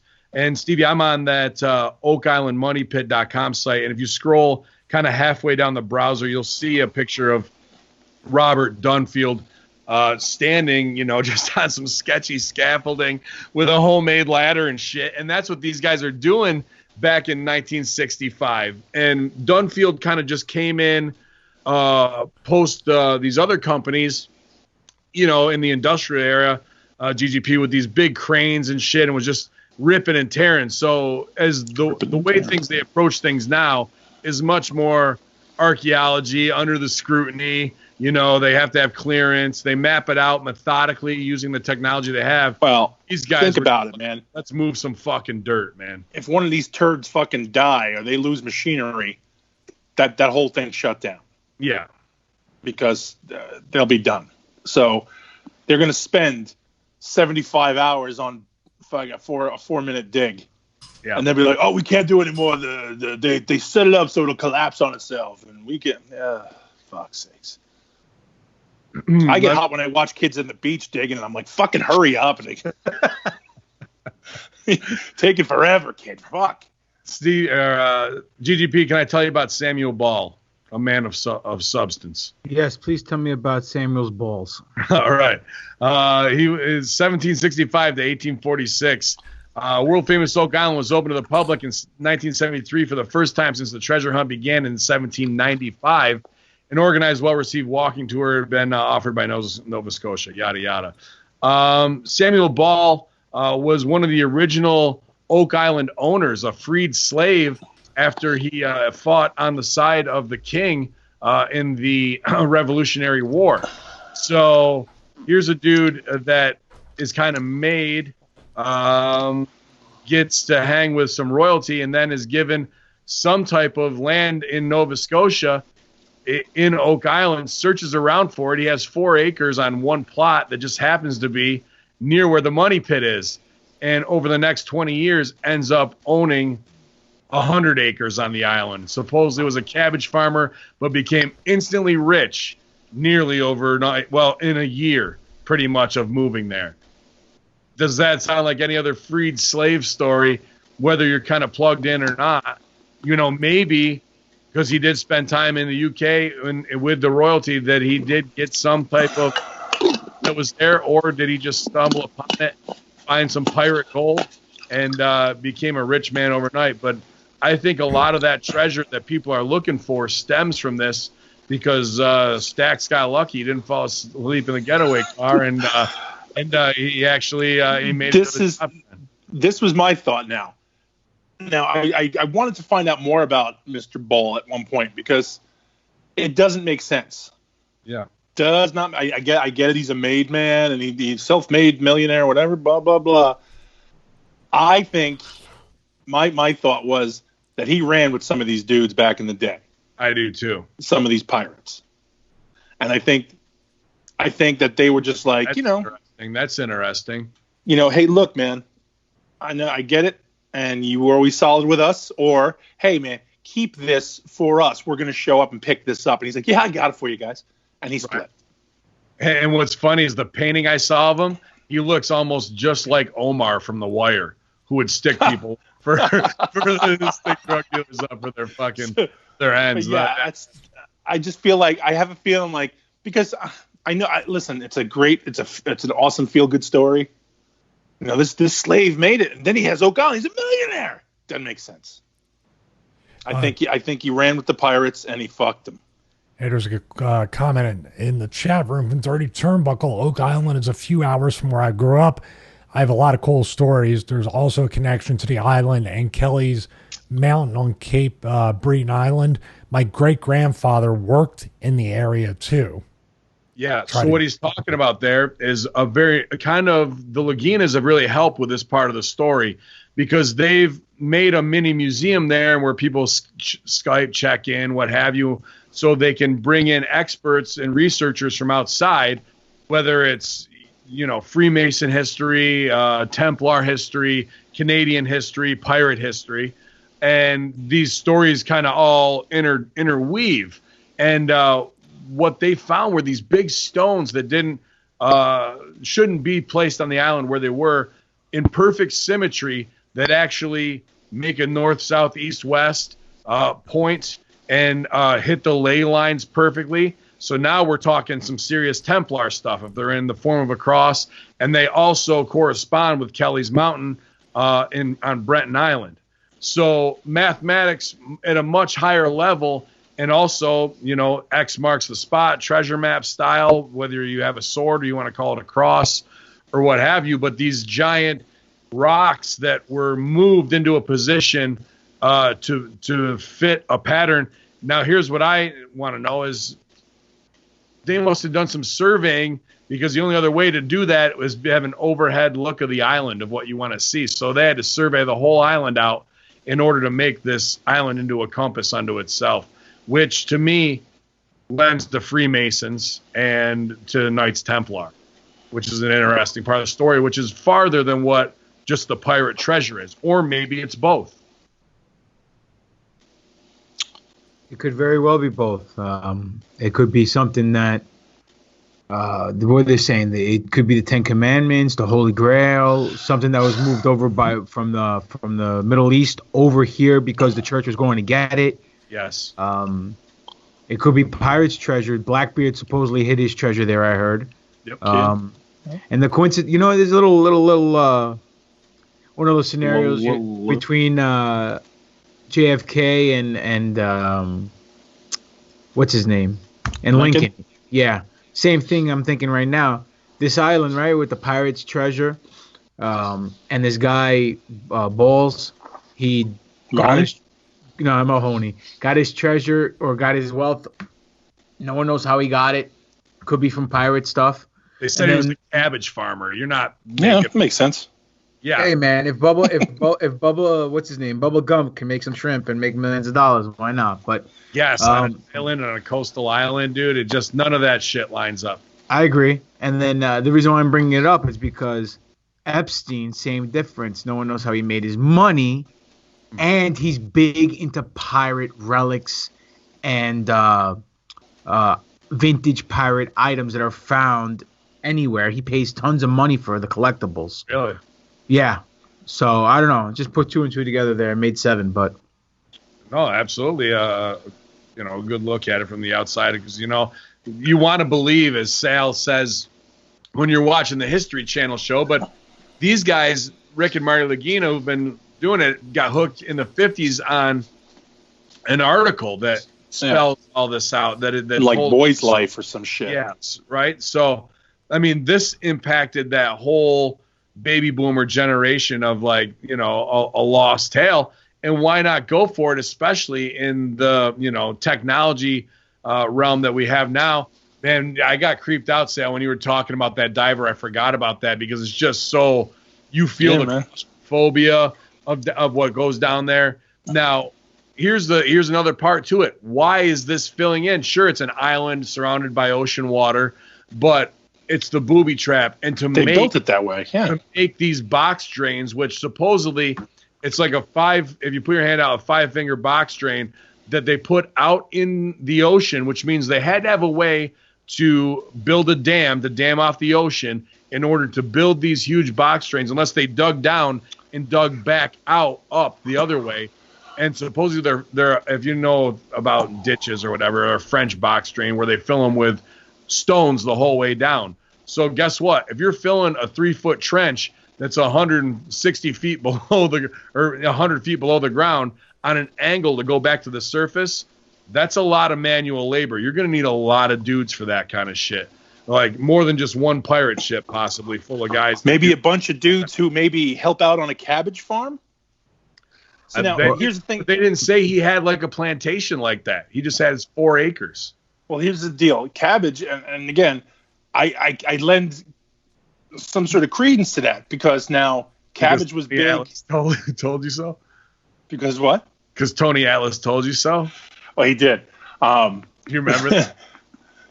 In the CM Punk shoot that night, he goes, I don't need to be here talking shit to y'all. I could be home getting the deers and the bears. They out there eating my cabbages, getting my garbage. He was all hot about the bears. Fucking cabbages. But now, cabbage was the big deal for pirates because that stopped scurvy. So that became like the big go-to item for cross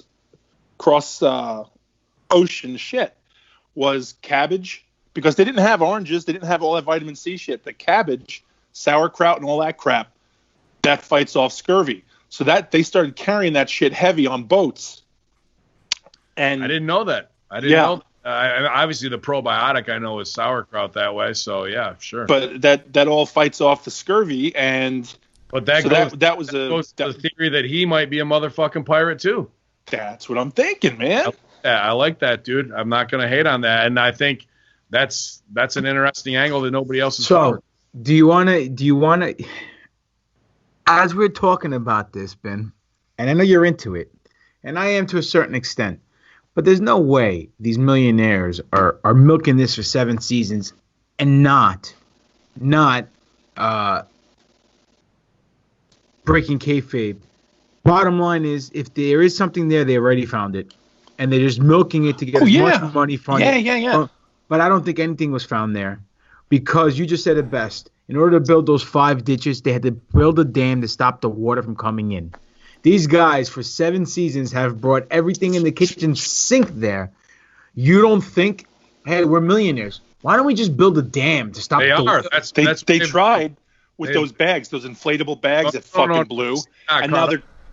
No, I'm not. No. Now they've gone fuck that. We're building a full dike. They brought in fucking huge. We call them different. You don't use that language anymore. Yeah, they're part of the carpet munching union. Yeah, this is the real build a wall shit. They've blocked off the ocean to be able to get in there, and once they did, they started taking it out, and they're finding a slip, which is where you would dock a big boat out farther than where the shoreline should be, and then they found like a foundation of where a whole piece would have been built to dock bigger ships way the fuck out. So these guys had the manpower to build it over 400, 300 years.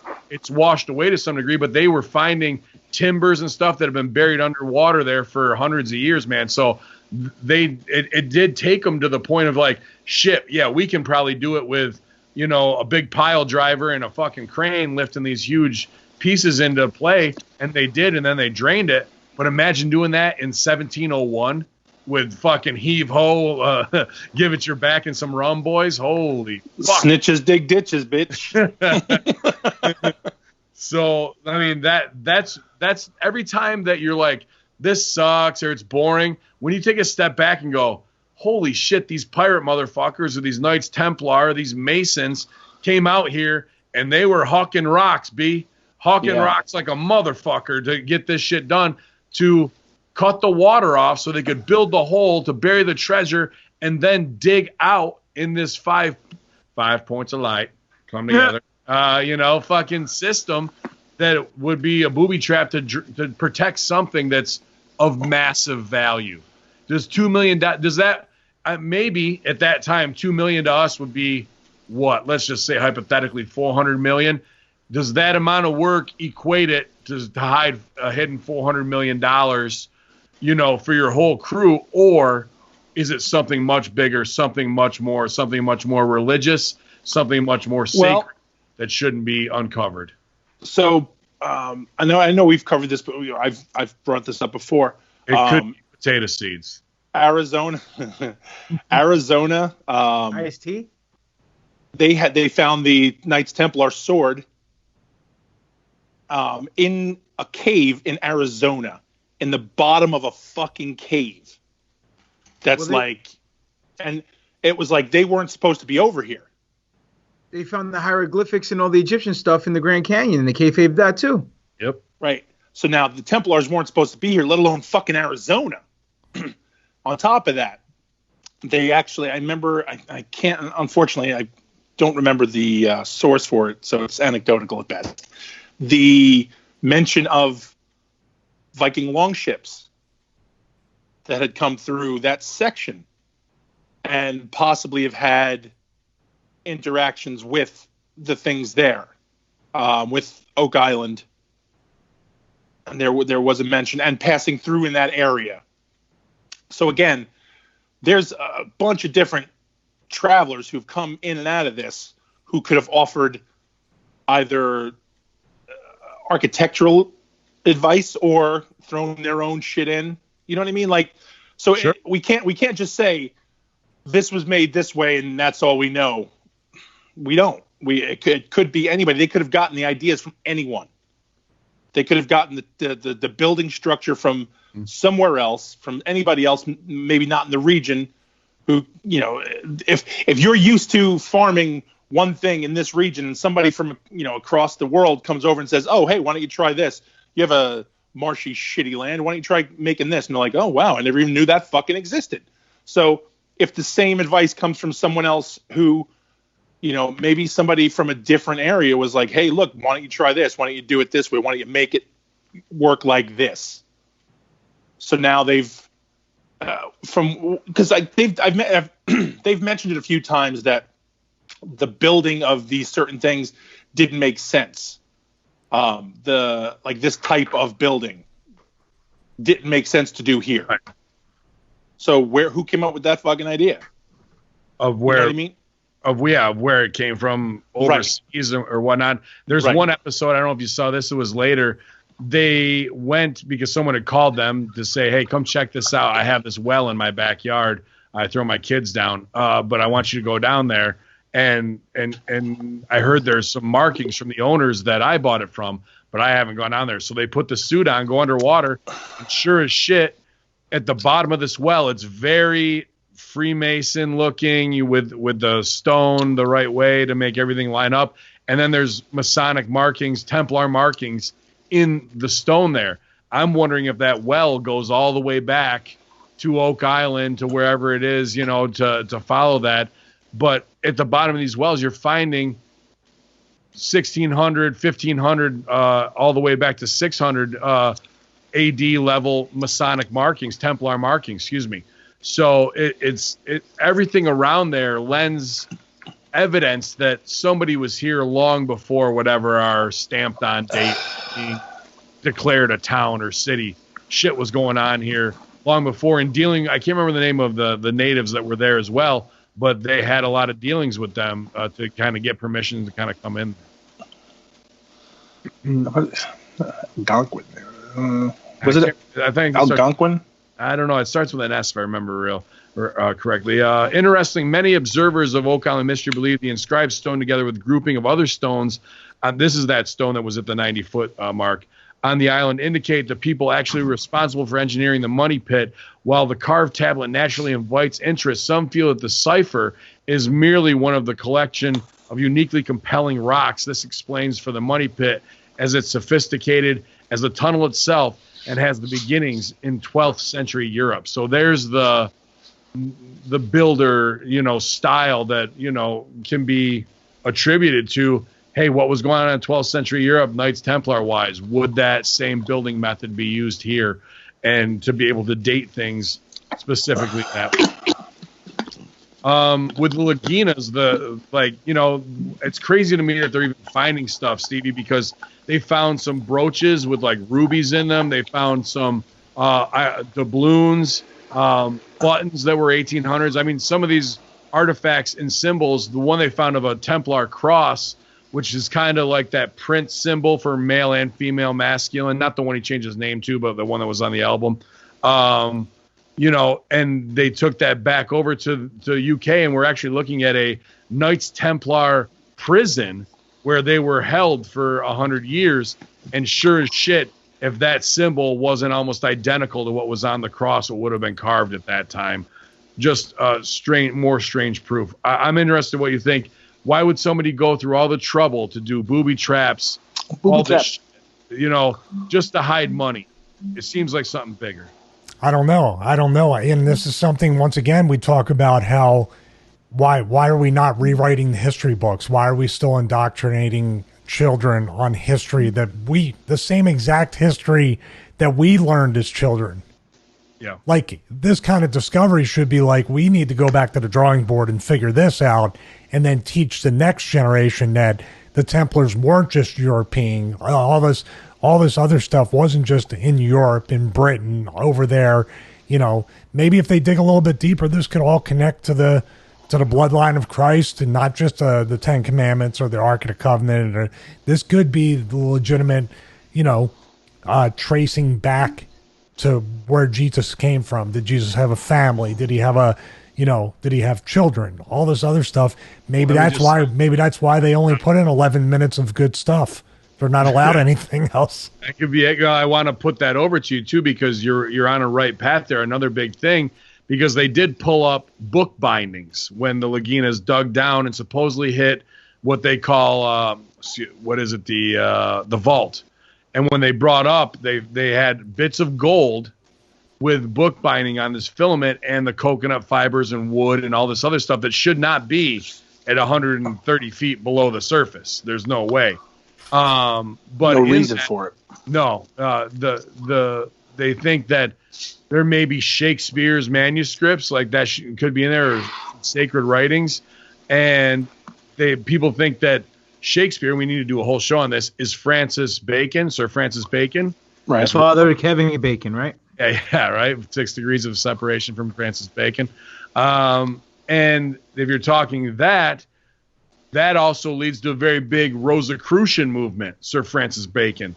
Some sacred knowledge of that time split off from the church that was trying to kayfabe the gayness, kayfabe the boy touching, move into a power struggle, where here you have the Knights Templar trying to protect, and here's the atheist saying it, the one true Christ bloodline, the whatever it is, the what's the name of the family? I know it's a French name. Yeah, from Da Vinci Code. Da Vinci Code. Trying to protect that. To me, the way the stories line up, the symbols line up, the pathway line up, this is the fantasy part of the conspiracy I want to believe in. Even as an atheist, someone with a deep religious secret went through a great means to do something and apply all of their knowledge, Masonic, sacred, to hide a treasure that is very big and means a lot to their whole movement. And when it's unearthed, it will be unearthed by somebody that's going to be able to understand it and carry it forward. Otherwise, why would you hide it so heavily? So tell me which season and episode where this kind of story starts, so I don't have to watch the other bullshit. I think 5. 5, because the rest of it is kind of mapping out the island, and because there's 3 or 4 dig sites where they'll just be going through with a guy who's an expert with the metal detector, and this motherfucker's finding shit on the surface or like right below the roots of trees that have grown that have been there for 80 years, but he's finding it a foot below in the moss. It's just been sitting there. Some of these coins that are 300-400 years old. Well, see, that's a red flag, though. To me, that's a red flag. If all this other stuff is so far underground and all these booby traps and all these hieroglyphics and all this stuff, and you're finding it at 1 foot under the ground, that's me. Think about it. Think about you're digging all day, right? You're out there. You're the pirate Stevie out there doing his thing, and booty shorts and all, making all the other guys, motivated to keep digging. Look at Stevie. I can't wait to see him back at camp. How sexy is he? And they take out their chains to get you to dance around and do the, Blue World Order Stevie dance at night. And that do the chain, little fucking meanie dance. Yeah, the meanie dance. And that chain just gets dropped back at base camp where those guys were all set up, where their tents were, because a job like that I described, shutting off the ocean with stones, you're talking about a year's fucking project with 50 guys working, at that time. And I think the things that they're finding are he finds like old broken spoon bits, like a handle from a treasure chest, just digging and shit like that would have been people's personal effects. And see, and they got all excited for all that shit because it's not supposed to be there. Stevie didn't like the dancing for Pirates Fantasy, so. Well, because I wasn't wearing my BWO championship belt, so it didn't make any sense. And I didn't have my. Now let me ask you questions. Let me ask you, when I went into the McCloskeys that was there on the Nova Scotia Island back centuries ago, did they have my name on a mug? They might have, if you were that over. Some meat? Okay, just checking. Yeah, I mean, they could still unearth that. I mean, there's they could still find the mug that says Stevie. They can unearth the right to censor shirts because we only sold 2 of them. Good job, WWE. Pro Right to Censor T-shirts. People are big fans of the Right to Censor during that time. Good job. The first T-shirt that ever cost a talent money. I paid at the quarter instead of a royalty check. I owed them money. Should have got them all, bought them all cheap, just sold them on the indies. Yeah. What are you thinking, Stevie? When it comes to the Sir Francis Bacon and Shakespeare, Rosicrucian? That's a whole nother side of this that it we got to make a whole episode about that, because I've heard just scratch the surface of those conspiracies. That can be an entire show, but I keep repeating it every time, and I've repeated it twice already on this episode. This is definitely history changing stuff, or the history we wrote that we're teaching our children, our generations to come, is not totally correct. This goes back, and I'll lump it in, Tim Alberino. We're talking about the cryptids, the giants, all this other stuff that has been proven to at least not be, what's that? Oh. That would be awesome if they fucking found giants. If that's how they built that shit, some dude was just like, scoop the giant. It took him 3 days. He's like, it took him 4 days to do it, and just like, fuck it. Let me put these things in, put this in, put that in. This is the kind of stuff, though, that why Why is it such? These guys are doing the work, and probably 99% of the people out there that are writing the history, the scientists, and all these people that are the museums and all this stuff are looking at them as they're finding all this stuff, saying those guys are crazy. They're conspiracy theorists. No credibility. Like the people that are supposed to want to learn everything should be living in Nova Scotia every day, trailing these guys. Every Canada school should have field trips there. Every day it should be a moneymaker of like, sure, they can't get close to fuck up the site. You can see. Yeah, I was going to say, aren't they only allowed to walk like to the bare end of the road and then be like, hey. The fact that they found a golden pendant with a ruby in it dating back to 15 whatever, like now, all right, let's change it. History's changed. America, we're like 1620, Pilgrims, 1492, Columbus. Like, dude, if that's a pendant that got there, how old was it that it was actually made? Who did it belong to? And why is it here being found 2,000-3,000 miles away? It's just, that's enough. That one thing is enough to open up the whole Pandora's box of questions. No, it's not, because what's on TV tonight? Like, what are the Kardashians doing? What's America's Got Talent? I don't care about history changing, humanity changing things. That's boring. I want to see what the Kardashians, what shoes they're wearing.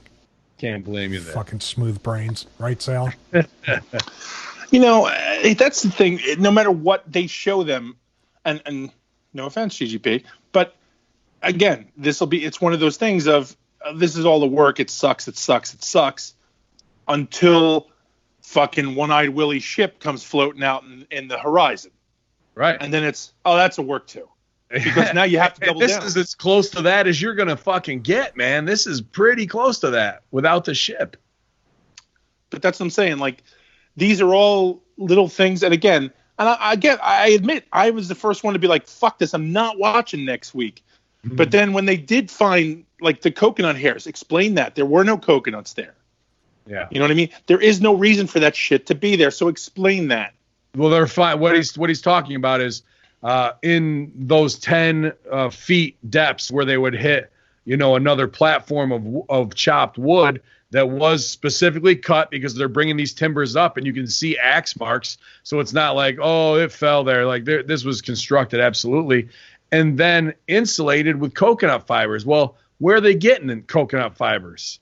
Do they have a whole stack that they got when they were down in Jamaica, these pirates? Now that leads to the pirate side of things. That doesn't lead to the Knights Templar side of things to me. However, many ships were constructed that way and used coconut fibers as well.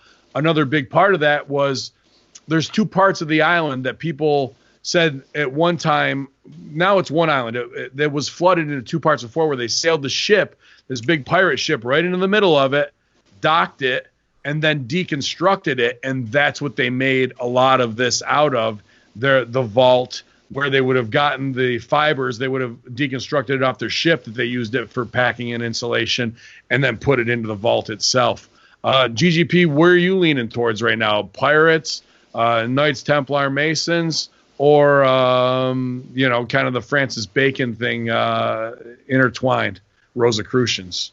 I would say more Masons, more Knights of Templar, more religious aspect to it, only because of all the booby traps and the excessive amount of protection they put on this little shithole island. I don't care if it was $100 million, gazillion, $billion. No one's going to waste all that time to just bury. We find buried treasure all the time in all different aspects of the world. So, and there's not even 1% as much of a defense system implemented to protect those treasures. So I just think it's something to do with, if it's anything at all, the Knights Templar and the Masons and whatever, the Holy Grail or the whatever else. So that's what was going to be my next question. What are we talking? Are we talking Holy Grail? Are we talking 10 Commandments? Could be both. Yeah. Could be an old guy just sitting there, and then you walk in, he goes, "You must choose, but choose wisely." Who knows? You better have gills, because he's been underwater for a fucking minute. Maybe there's an air pocket or something in a cave somewhere. Well, in season 5 and 6, what was cool is they do stay at the money pit there is almost also other ones like X9 or whatever it is. They've grafted out because these guys in the 60s didn't give a fuck and they just tore the island up. So the original sinkhole, they got to find a lot of shit before they can actually get to where they're finding new stuff. But when they do, they send down the diver, like Sal said, but then they send down a remote control drone, a submarine drone, and it's kind of going around in the vault. You can see this void that's down there that is definitely man-made and created. However, they really haven't breached in to be able to see anything, or it's too covered with silt. In the update of where things are now, the most famous guy there is Mr. Blankenship. He's been the one who's really been the pioneer since the 50s, and he's the old guy that they got on the team. Like Sal said, if he dies, he'll be the 7th one, and then they'll find something. Or he's the guy they go to at the end of every episode to be like, he's kind of too old to be on the job site, but they want his approval and just to say, hey, sir, you inspired us, much like I am with Rip Rogers right here, Hustler Shirt, ProWrestlingTees.com/Rip Rogers.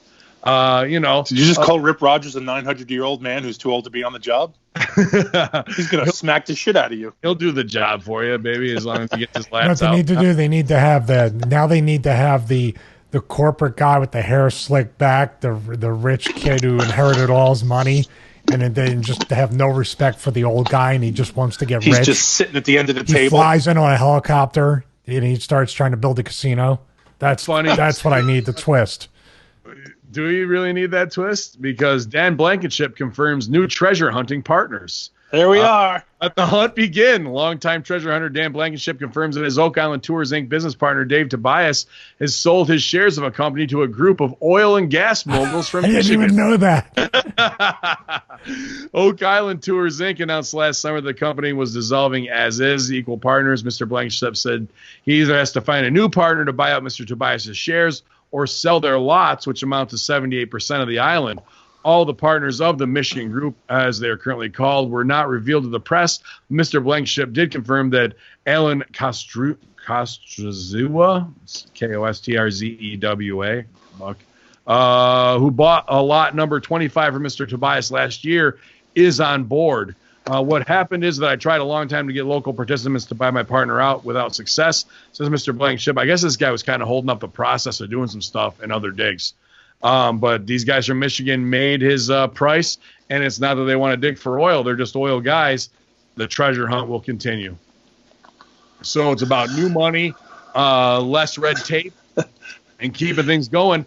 This guy, if you watch the show Dan Blankenship, he don't give a fuck about being famous on History Channel and all this shit. That's why this whole thing really has credibility to me, because this guy's dedicated 50 years of his life, 60 years of his life to being a treasure hunter and finding kind of the woodwork and the basics and putting all of it together. The Laginas have come in this new way, put the money and technology to it, and are backing up all of his theories of what he's laid out with doing it with a goddamn shovel, a backhoe, and a tractor. Like he's been there doing it for 50 years. You think he has heat with it, that they showed up and were like, let me show you how to do this with an excavator? And he's like, excavator. Yeah, I was out there this morning. And Dan Blankenship's new investor, Vincent K. McMahon. Yeah. God damn it, pal. Yeah, how did you like that one, Stevie? You didn't think that swerve was coming, but you did, and then I swerved it back, and I gave you what you wanted, pal. No, human behavior is never going to surprise anybody who has half a brain, so you had to monetize it. They're going to probably do some more. I'm actually in Halifax at the end of September. Is that close to Halifax, Oak Island? It's right off the. Get his book. We'll all go together. That's a shock. I got my passport. Got my passport. I'm already I was champion. How far is Halifax from the border? I'll be up in Canada on the 22nd in September. Halifax from the border, 4.5 hours. Okay. I try to see, since I have so much pull everywhere I go. I'll see what I can do. Right. No, I don't. We have a prison we can go to. Yeah, dude, we could do that whole shot that week, actually. That would be awesome. And I'll actually put it out there to see if, we can. When's your show?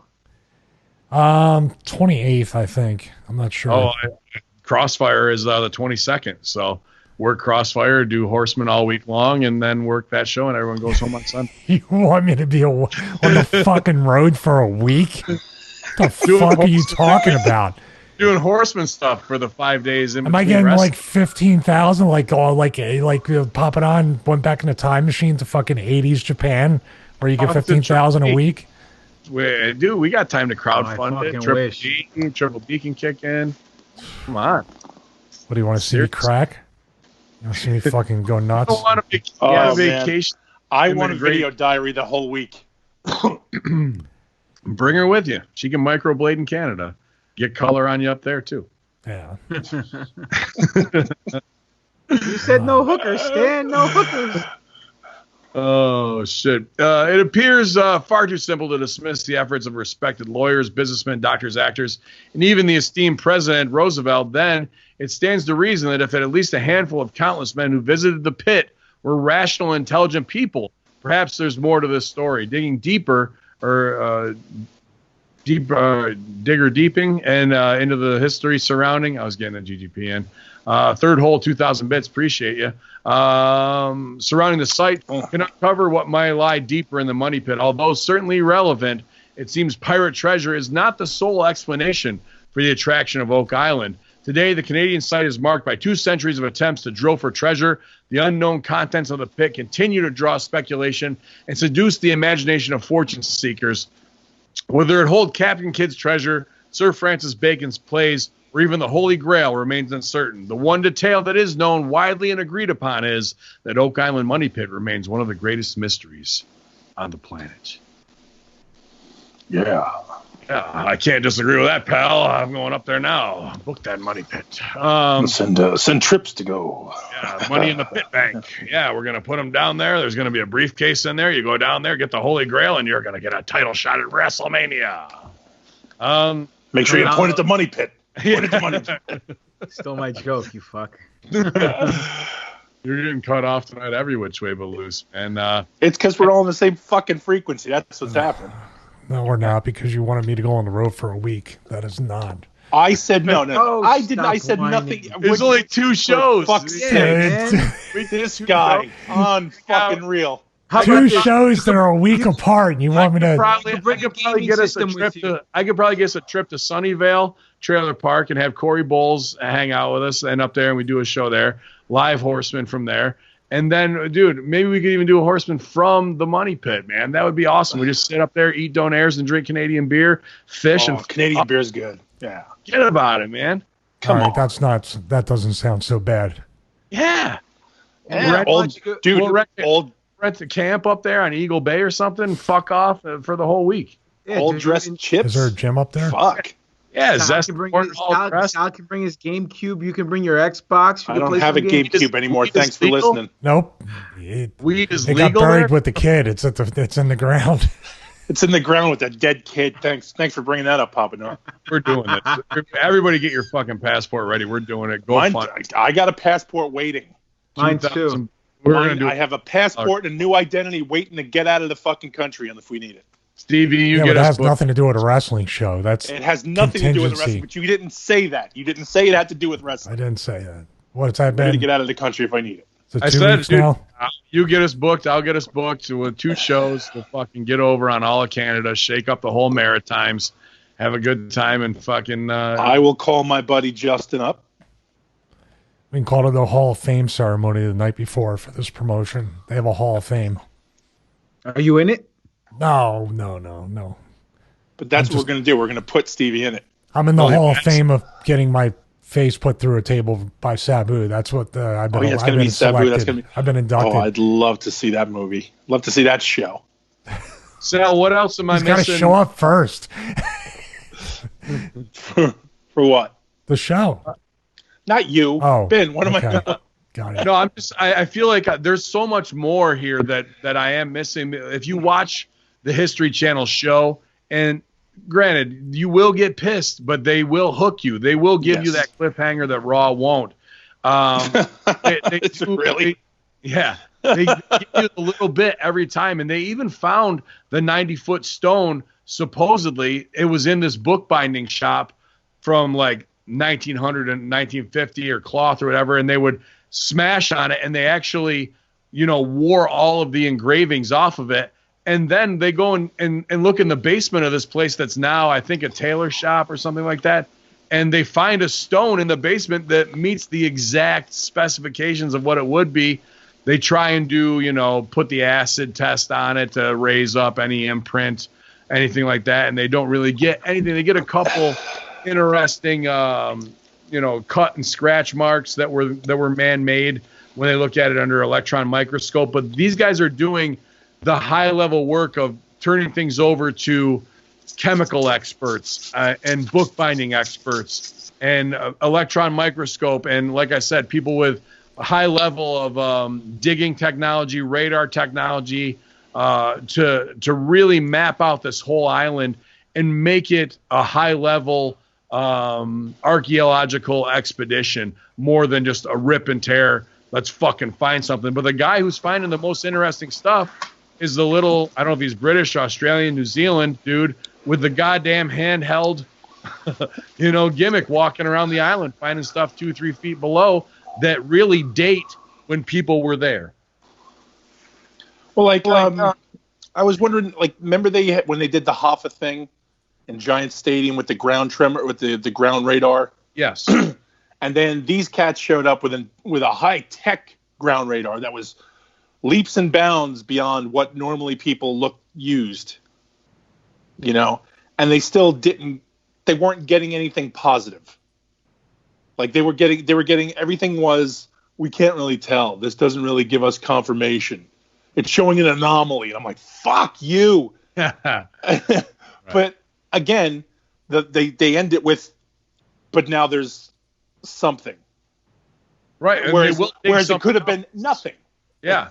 Well, they'll dig something 100 years ago. They don't find anything like, hey, here's a pot of gold. But they find some stones that there's no way that some guy back wasted on rum in 1701 didn't stack those stones next to each other, and that it was man-made and covered by 300 years of forget and regret.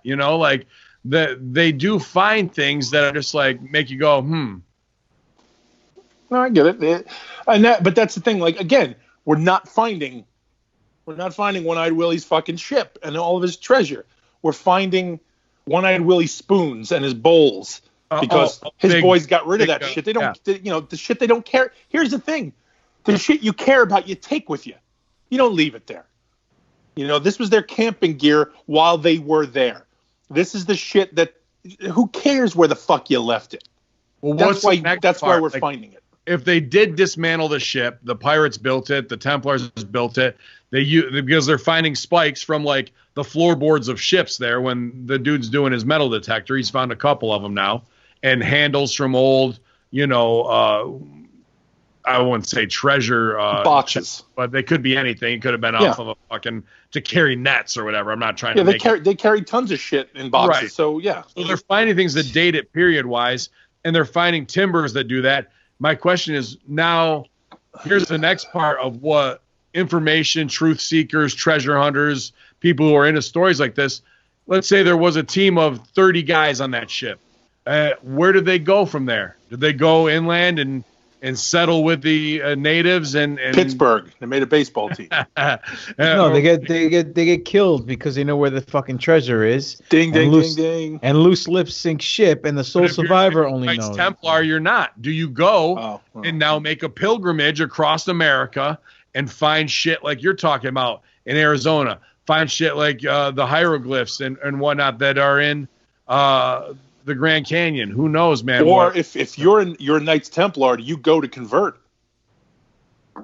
Convert. Fuck this. We're in the savage land, man. We're in this new piece of shit place.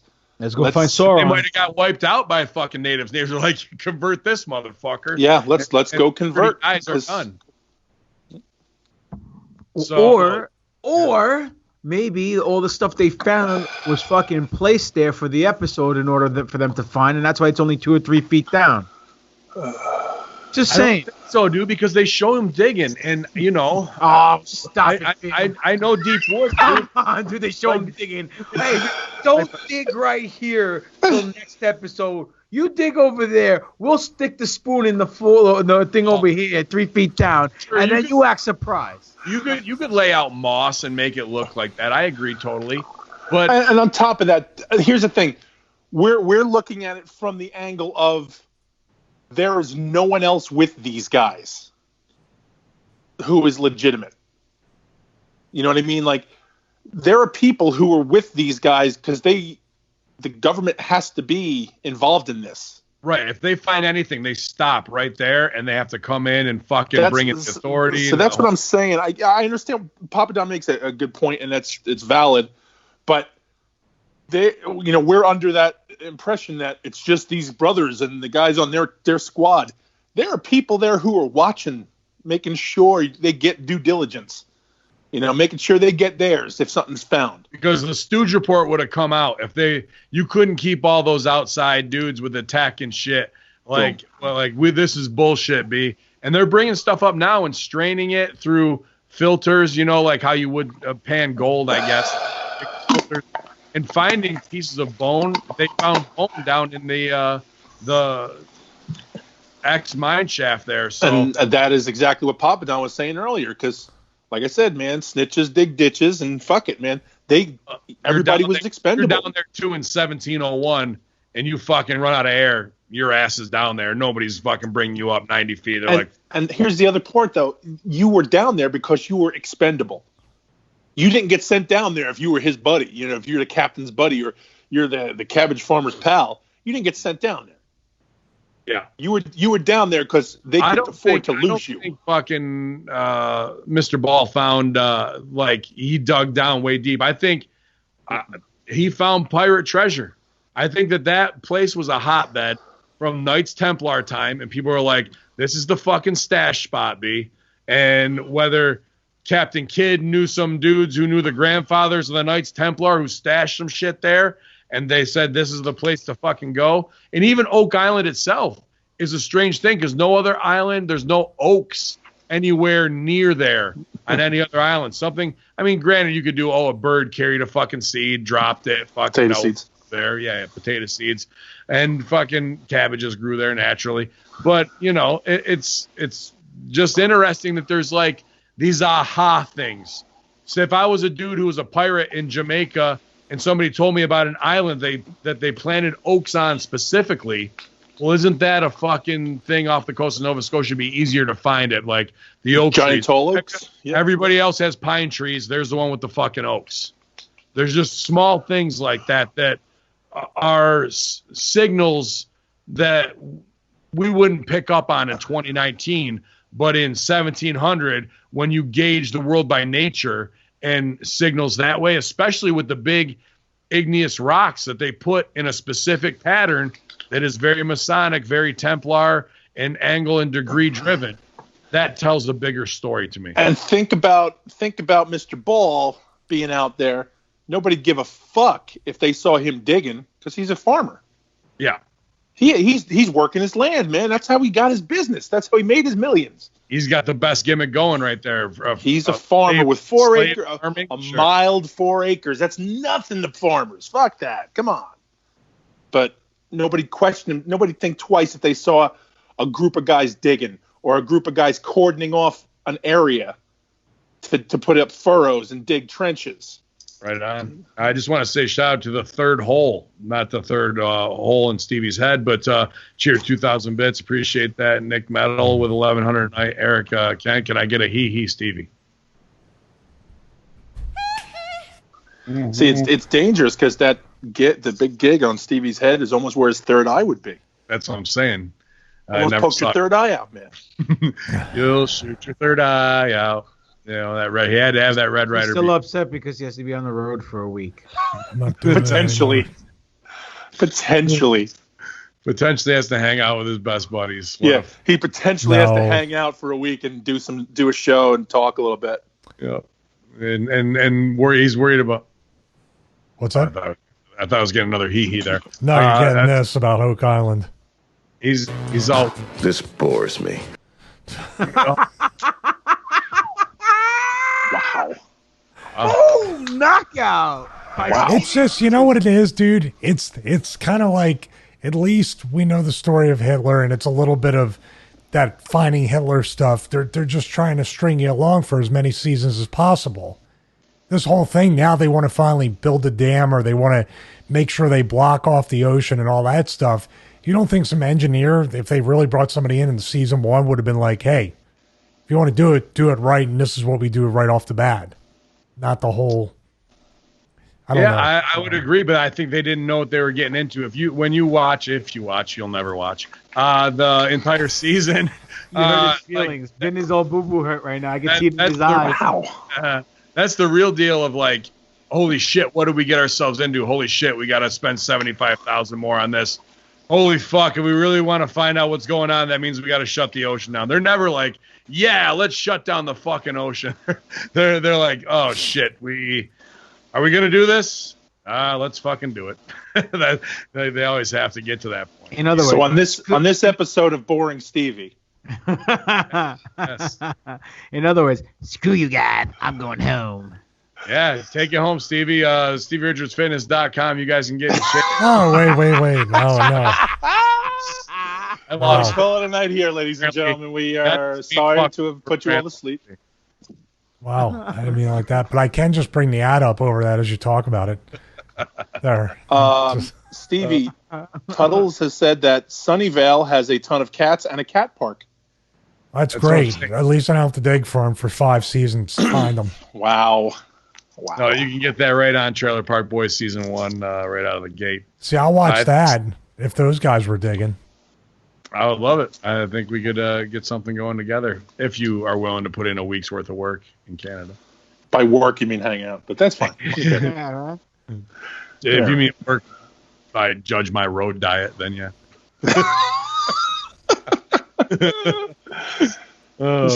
Nothing but Yukon Jack. Yeah, you think Russo doesn't want to leave his house, man? I'm worse than him. I built an entire gym in here. I have a gym. I have this. I have a podcast studio. I have friends. I don't have any real friends in this city. I got virtual friends online, so I don't want to leave the house. Oh, goodness. Single. Let me see if there's anybody who wrote us anything. Well, I'm sure there is, because I get fucking messages about it. Yeah, somebody was asking me about grills and shit, you guys. Come on. I don't have time to fucking talk about. Like grills you put in your mouth or grills you cook on? The fucking grill. Bear Grylls. Yeah. From the Racing Fan hotline, Justin French, question for the show at the General Neutral Messaging System at conspiracyhorsemen@gmail.com. Y'all brothers and GGP. Not sure if you guys have all mentioned this or talked about it before in regards to 5G and some people already getting cancer from their smartphones being in the pocket, laying on their lap. What do you all think about people like myself that wear an Apple Watch every day? It's also sending radiation or whatever directly into our skin. Just a thought. Sent from my iPhone in Stevie's basement with an Asian still waiting on my 8x10. Okay, 2 things. 1, I wish your father had an iPhone in his pocket. This way he would have got radiation of the prick and your ass would have never been born. Wow. So there you go. 2, the whole thing with the iWatch, whatever the hell it's called, the gimmick is this. They've already surpassed facial recognition. They're looking to recognize people by heartbeats. Biometrics. What? Biometric. Biometrics, yes, by the rhythm of your heart, which can never be duplicated. So everyone's heart's different. So by you having that on your wrist, you're basically giving away the way your heart beats, and they'll be able to recognize you anywhere, any place, wherever the case may be. I mean, in your case, you'll be grinding tires somewhere on Grindr and polishing knobs, but that's another story for another podcast.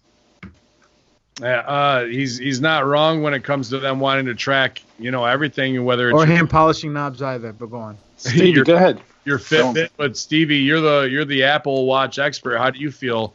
Do you have any adverse effects in your chi or your frequency level? Do you ever feel any? No, I've had it taped to my forehead for 2 days, but I don't see any problems with what's going on. This You open tape wound on your my head. iWatch to fucking forehead? I'll tell you, you know what? I am really scared about that kind of stuff because I think I said it on past episode. We did the 5G episode that people are so concerned with 5G, but no form of wireless technology has ever been tested on human beings. Never been tested on animals either. So we haven't even gotten to like Rev A or Gen 1 of test to see what, not Bluetooth 5.0 or they're testing 6.0 to see if they can add it to technology. We haven't even had any version of Bluetooth, which, you know, the minimum one right now is either 2.1 or 4.0. The mesh technology, which has a 5G has been in our Wi-Fi, that you have a 2.4 gigahertz and then a 5 gigahertz, which is 5G. So you've been running that frequency in your house on Wi-Fi, and then you have the mesh, which basically blankets the entire home, which sounds great because you won't have any dead spots, but you won't have any dead spots of Wi-Fi, which is basically frequency, which you talk about a lot, Ben, going through your body. The Apple Watch, which is convenient, and also you think to yourself, well, I don't have to have a phone in my pocket, but you still have that wireless technology, and then you add a cellular version to the Apple Watch. Now you got the same components that are in the phone going through your wrist. How many people are going to have maybe some sort of skin irritation, burns? The bone in their wrist will be very weak. Maybe they will develop cancer in that area of their body. Maybe nerve damage. Who knows? Dude, the iPhone and these types of wearables have not been around long enough. You need 20 to 25 years to test. People are just now really seeing the problems with human growth hormone, steroids over the past 10 years. It took a good 20 years for people to really see that, oh my God, that stuff can really kill you if you take it in that kind of, that kind of dosage. So I don't know. I think a lot of people are going to have I think kids are going to get cancer more than adults like us because their bones haven't fused yet. Their bodies haven't grown. They haven't matured internally. So they're already getting their fucking body parts scrambled on the inside. I totally agree. Wrestling Redneck in the chat room says slept with his phone near his head last night and woke up with a migraine, but he also gets migraines. But to follow that up, I don't really feel like a vibration from my phone. I have it on silent or whatever. But when I have it in my chest pocket, if I'm wearing a dress shirt, I don't feel anything. If I put it in my front pocket, I definitely can feel something vibratory frequency-wise within my system change. I don't know why I don't feel it up here as much. Not to say that it's not doing anything. You have no heart, you cocksucker. Close to the crotch. I'm all balls. When it's close to the crotch, I definitely am aware that my sperm are ape shit or whatever. But like, I always harken back, and maybe it's just psychosomatic, because when I was a music major at Fredonia for a while, they showed us this video on music therapy where they hooked up a tonal generator. It's a frequency generator to a tin plate. I think I've talked about this before. There's a video I watched, and then they put sand on it. Yeah. And they just changed the frequency.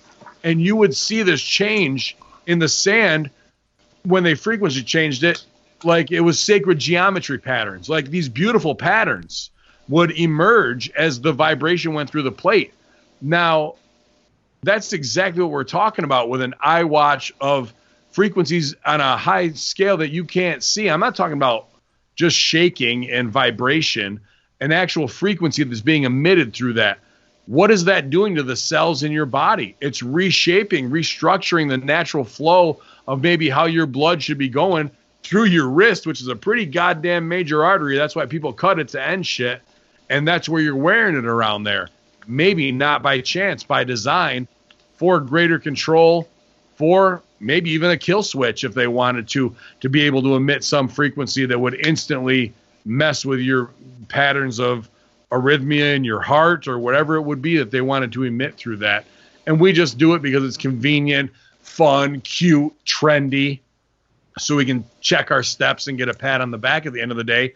And that's what we sold our privacy or whatever for. I mean, this everything. It's easy to say, oh, the Apple Watch, but fuck it. Everything we got here is listening to us anyway. I'm kind of one step one step away from kind of doing a deal where, like, I stopped posting, like, the Instagram stories during my workout and stuff because it wasn't hugely affecting the workouts, but it was affecting them because my mindset was, I'm getting ready to do a set, let me hit the camera. And just that little disconnect from just working out kind of adds up over the course of a 30-minute or 45 or however long of a workout session.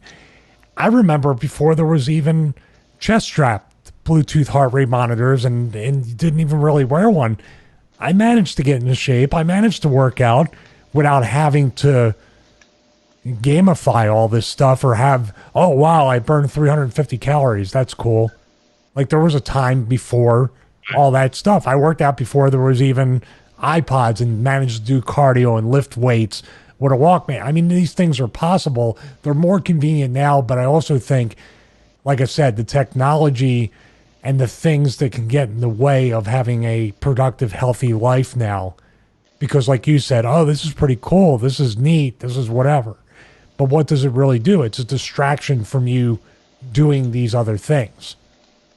And it costs a lot of money. I thought about trading my Apple Watch in because I have this paradigm shift with my thinking of if I trade in the Apple Watch, I can buy a couple more microphones and then I can podcast in a group. I can take it over. You know, I can do things that What are are you talking about? You guys. You don't want to go on the road for a fucking week with us so we can go do podcast live shows and you're worried about getting a group microphone over here? Come on, guy. You should have heard. You guys should have heard how good. nice microphone popping on. How Vince Russo's new mic was last night. It sounded so good, you guys. And it looks like a bomb getting dropped, like an atomic bomb. It looked awesome. Stevie was way jealous of it. Yeah. Even though the Wi-Fi, even though whatever was coming off, it was probably going to take his left eye out eventually. Worth it for brand members. From down under, from our man Josh Logan, the U.S. attacked the British tanker. What's good, fellas? First, want to thank GGP for giving me a good idea. Last time I emailed, he mentioned something about me being in a wine cellar with a bunch of whores. If I ever do relapse, which I hope I don't, I know what I'll be doing. Except for wine, I'll replace it with beer, booze, and Coke, but keep the whores. I appreciate the advice, GGP. If I'm going to go back, I'm going to go out and do it right. Listen, don't relapse, dude. We like you. You're a good guy. Definitely one of our that French guy, that's just a French guy. He can drink a whole fucking bottle of fucking Octane for all I care. But this guy, don't do it. And Armand, please. I hope he drinks a whole bottle of cyanide. Fucking guy. Shit. Loving you guys here. TV/Conspiracy Horsemen. Speaking of beer and whores, can we get some to storm the Area 51 assholes? These assholes, the only tits that the guy's ever been on is seen is on Cinemax. I think he's talking about the guy putting the whole gimmick together. So I unfortunately have to work with my boss's son. This kid has his head so far up his ass, the lump in his throat is his damn nose. Anyway, he's been ranting about how Trump is behind this whole Iran conflict and that it was our troops who attacked the British tanker, not the Iranians. I quote, "The Iranians aren't stupid enough to be caught on camera. Plus, they were wearing masks to hide the fact that they were all white." End quote. This is coming from a guy who loves the Clintons so much he probably spends his free time blowing Bill and Hillary. All right. I cannot wait to bring up some Clinton facts for him. Anyway, before I throw him out the window, I was wondering if you guys think there could be any truth to this. Also, serious question for Stevie and Sal. I'm going to Philly on Labor Day weekend for a wedding, and I want to know the best place to get a cheesesteak. That's all for now. Later, fellas. Don't. Tony Luke. Don't go. Don't go. Yeah. But if you did have to go, Tony Luke. If you did have to go to this place right across from Temple and get fucking kebabs there. It's awesome. Fuck cheesesteaks. Get kebabs. Is there Dave's sandwiches? There's another one.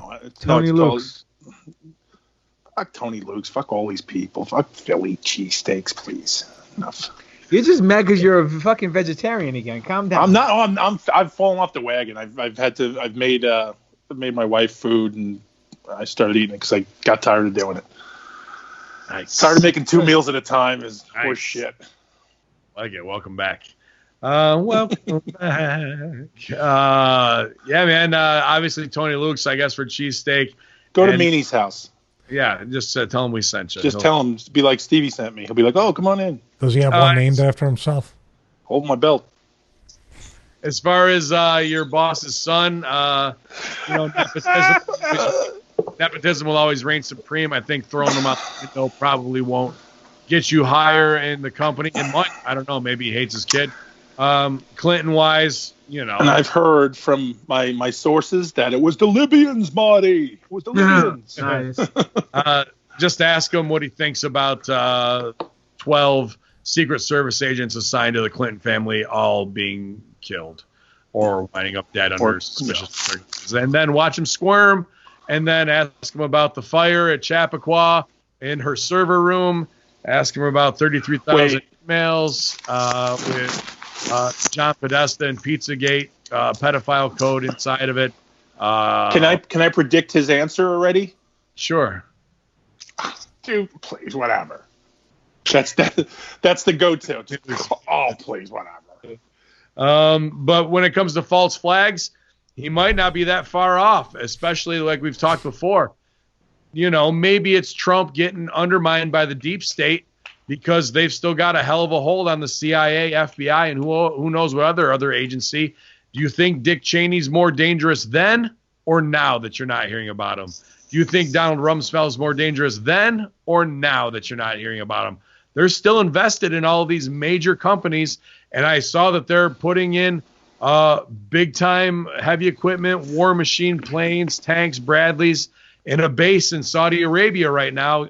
American, forces anteing up there. Same exact shit same game plan as when we went to Kuwait and did that before we invaded Iraq.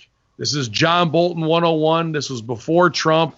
The General Wesley Clark Stooge report. So when it comes to a possible false flag, all I got to say is Gulf of Tonkin incident. Anybody else? No, you're pretty spot on, my man. I mean, wasn't it Trump who decided at the last minute to pull away the attack on Iran? Yes. So you never know. I believe it's deep state fully.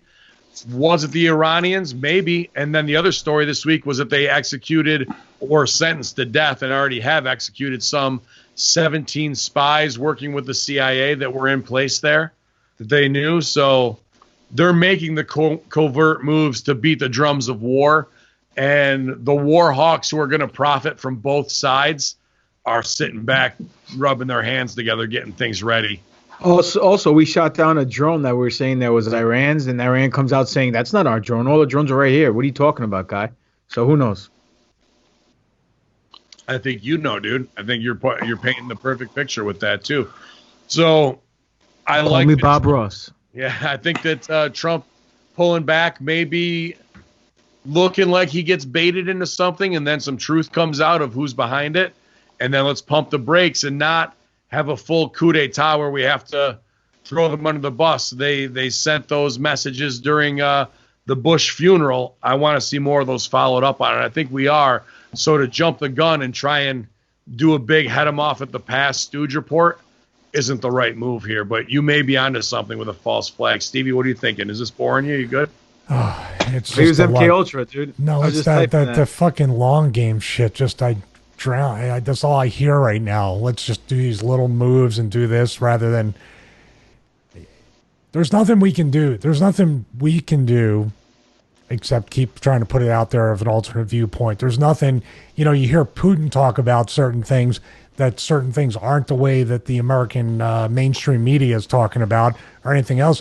But we can't get past the fact that our country could be a heel in some ways. That we could, even though we trained Al-Qaeda during the war in Afghanistan against Russia, even though we basically turned around and they were the enemies after 9/11, but then in Syria, now we're on their side. That was the Northern Alliance, Stevie. That wasn't Al-Qaeda. That was before we. Okay. That was the old Al-Qaeda, not the new Al-Qaeda. Oh, the old Al-Qaeda that actually ran NASA. Yes. But what's going to be good is next year Al-Qaeda is going to bring back the Northern Alliance for a nostalgia push, and then you'll be back into Al-Qaeda. So you're going to have the Northern Alliance reunion show. So let me ask you this: what upsets you more, Or what's pissing you off more? Is it the long game or being on the road for a long week? You know what? I spent. Just asking. I'm going to pull my card out right now and just show you that I've been on the road for many weeks at a time during my 28, 29-year career. Yeah. I know you are. Okay, I'm just letting you know. I know the New York Wrestling Connection is a far drive from your house, but I'm just 20 saying, minutes, my man. Yes, so 20 minutes. Jerry Lawler never left Memphis. He made a living at it. So you never flew all the way to India for the Goodwill Tour and a $300 payoff with WWE. No, I have Goodwill not. Tour. You could keep that one. But you can't pick and choose, though. You can't pick and choose. You didn't do Thailand, Australia, then another country, 3 days in 3 countries for $500 payoffs in each country. More Goodwill Tours. I did, my friend. So okay, so I'm a little worn down. The week. You are, but we weren't saying you were doing 7 nights and 2 Sunday shows. You're doing 2 shows in 7 days with a 5-day break. And what do you get to do? You get to hang out with one us. sort of show. A bunch of horsemen talking shit, and then maybe another show that may or may not happen. So yeah, you know damn well I'll be there with you the entire time, working out with you every day. So it's okay. A long game. No, it's fine. Good. Put in your time off for work right now, guys. We could do the legal weed show where we all get way high and do that. We could do the Canadian beer, what our favorite Canadian beer is. Canadian beer. Trailer Park Boys possibly episode. Like that could be each of our days. How beautiful. The haunted prison. Like yeah, I want Canadian beer right now. Come on. Do Super Trooper show. It'd be nice. Our final email from the Illuminati, contact Stevie fights a Mountie. .org. A monument for Bin. I like it. Bin, many kings have ordered statues to be built in honor of their victories, only to have them torn down after their lives have ended. Who benefits from from the endless heralding of one's own success? If one is truly great, others will proclaim their greatness for them. Though you may see wealth and happiness in your life, focus on what you can continue to do rather than what you have done. It's wise to be proud of your achievements, but allow your reputation to speak of your magnificence instead of your words. Seekers of glory vanish the quickest. Build a better life for those around you, and they will build you your monument. Buy this gold Illuminati talisman now. I appreciate that. They really want you to buy that talisman. They do, man. Yeah, big time. Leave site. Yes, we're going to wrap it up there. In the general neutral messaging system at conspiracyhorsemen@gmail.com. If you guys want to update us on Mueller, it's something we definitely have a blind spot on because I think we're just so tuned out to the bullshit. If someone can send us the quick video or whatever it is to show him making an ass of himself or that exposes the deep state or anything else that way, we'd appreciate it because I just don't have the time and patience to stay in the cut to watch assholes like that eat up time. Oak Island, one of our best shows ever. We appreciate you guys sticking with us, having a good time tonight. And, hopefully, on this episode of Boring Stevie.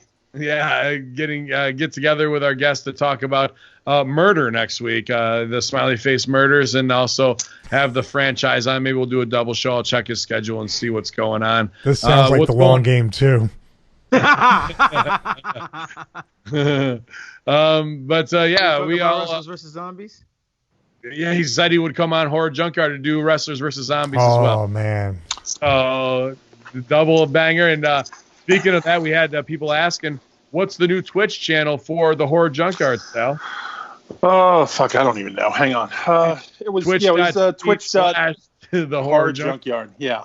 The Horror or just Horror Junkyard? Horror Junkyard. I'll confirm that later at some point.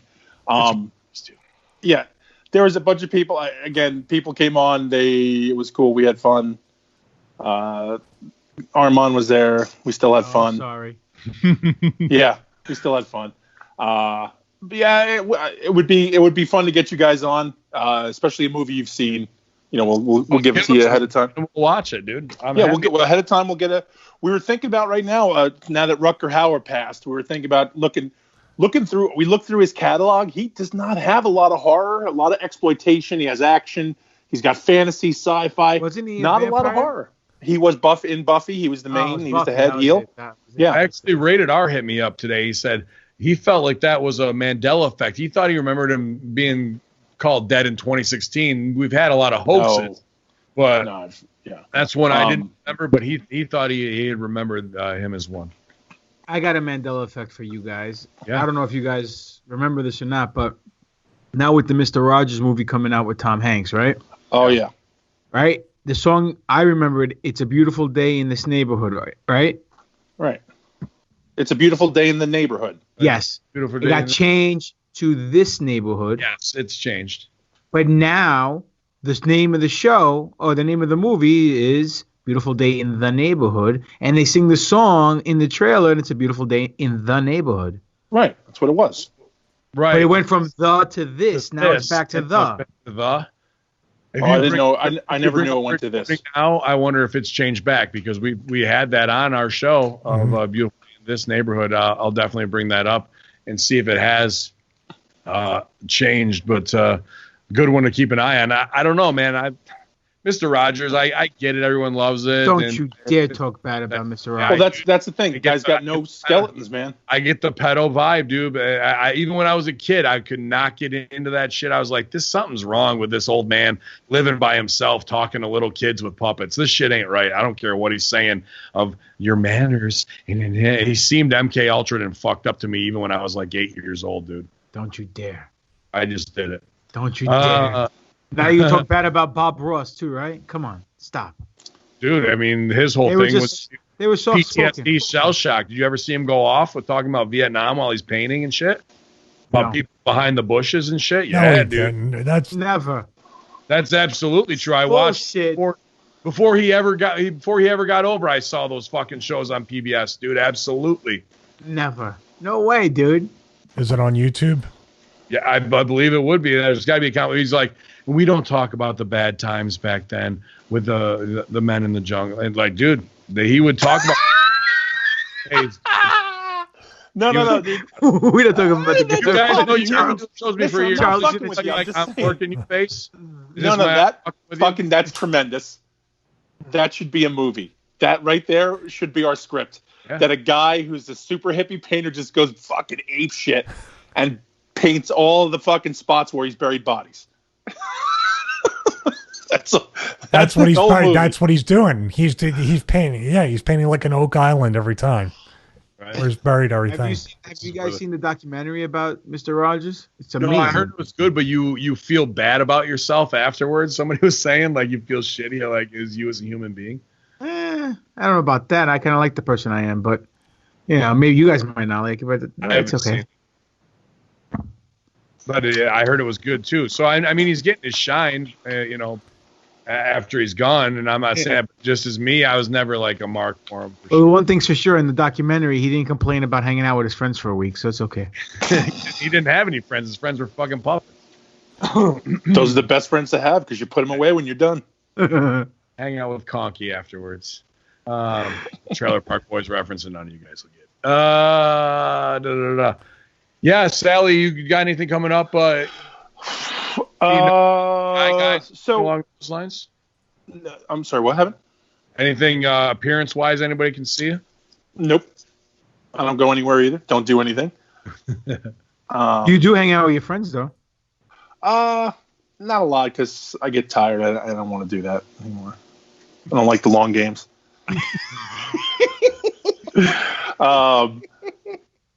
I do. I know a couple people have messaged me while I've been playing a lot of Diablo with Chuck a lot. So a lot of people are messaging me asking me to play games in the middle of Diablo, and I'm not ignoring you. I'm just ignoring you because I'm playing Diablo. Are you a grill man? What kind of grill would you get? I told him a Weber. Webers are good because I have one. So when it came up, it was just spur of the moment. I said, Weber, man. Webers are good. So yeah. You ever had a conversation with somebody who go, that grill is a piece of shit. I wish I'd never bought that fucking grill. Dude, it's a fucking grill. Go buy a fucking grill. What's your price range? $300-$400? Go buy one. Here's the deal, man. Today I got a friend request from somebody who lives in my area.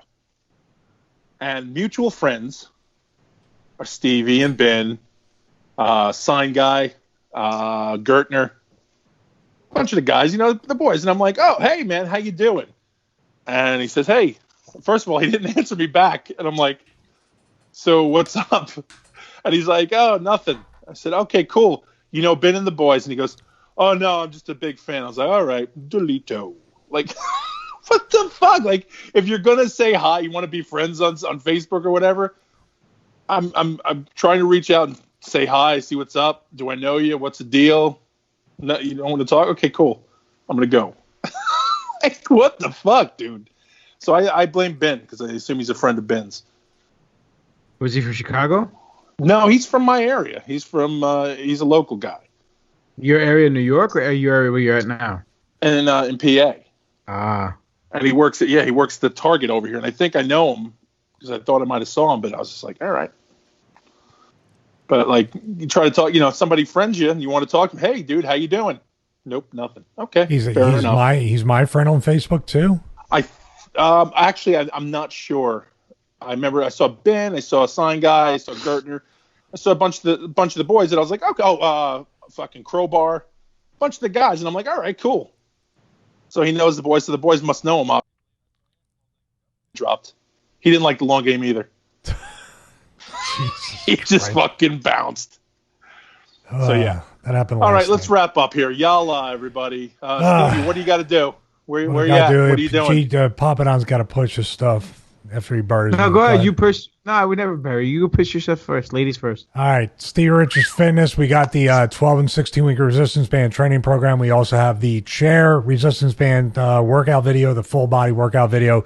I showed you the chair ad before. Everybody seems to like that chair shot on JBL. So that is part of the ad. Also, go to the YouTube channel, subscribe there. We are going to have. What's so funny? What's the deal? So, Ben just lost interest. Oh, I mean internet. Oh, fuck. So, subscribe to the YouTube channel. Also, the official podcast is going to probably drop on Tuesday on hackerhamin.podbean.com, as well as the Russo brand every Tuesday. I have one in the queue. We will have the Bigfoot Museum one coming up, and then after that, hopefully we'll have people like Owen Benjamin on. I'll have other people that I want to talk to. That's it. Not us though. I want to talk. I talked to you, breaking sound. By the way, the Pro Wrestling Tees have said my fucking designs were not over 72 DPI, whatever the fuck that is. So screen resolution when you're looking at something on your screen is 72 dpi. No, yeah, I know, but like I sent it in PNG in the biggest one they had available. Like when I did it, they have to be 300 dpi. That's for print. Yeah, damn it! Send it to me. I'll do it. I got a cool little banner I'm putting up here, featuring all our T-shirts. By the way, ProWrestlingTees.com/Ben Great God Papadon /Stevie Richards /SEG shirts. You could see some of the shirts that are available. This is only 8 out of many that are. So yeah, let me from you guys, your opinion. Those shirts were decent, right? The new designs. They're awesome. Yeah. Decent. Oh yeah, awesome. Dude. Sure. All right. Awesome one. I love that one Stevie sent today. That graphic with the cyborg shit. Oh yeah, awesome. Dude, that was fucking. The Borg shit was badass. That was bad. Yeah. I got the Papadon Star Wars one. I love that one. Obviously, American Tarp team there, and all the Horsemen shirts. You guys, I haven't seen anybody. And I'm not just saying that to get us shirt sales. Our stores kick the shit out of 90% of the wrestlers that got stores out there. I look at other people's shit, or I see when they put something outside, I'm like, meh. You know, even I don't want to bear anybody out in public. You know, another dude whose store I really like, and I think at Future Reunion does a lot of good designs for everybody. He's done a lot of good designs for us, for sure. But Joe Gacy, I like Joe Gacy shit. I think his shit is tight, man. But we appreciate all that support, you guys. That's the best way to keep food on the table for us and support our platform. GGP, did you go while I was knocked out? I don't want to jump in front of you. No, I lost interest. I mean, internet. All right. August 1st, I'll be at NYWC. Disgust on his face. August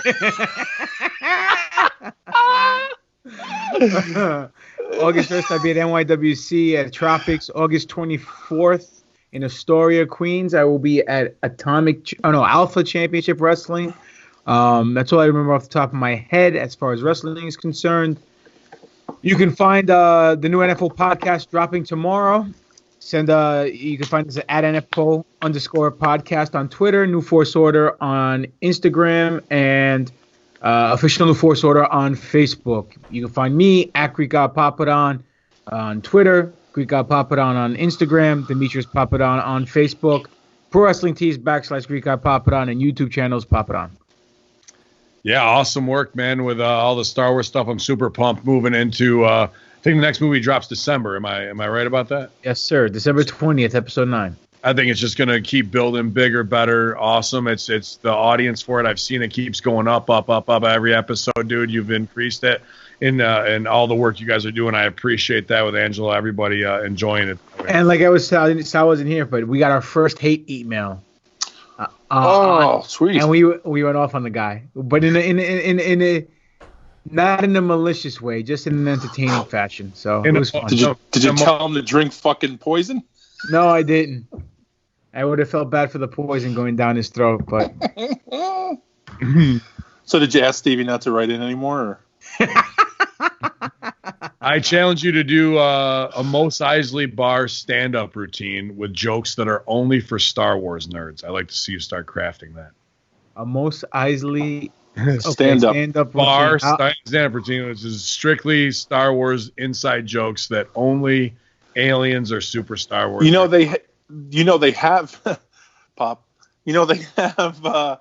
They have guys who do that at cons, just like the filk singers. What's a filk singer?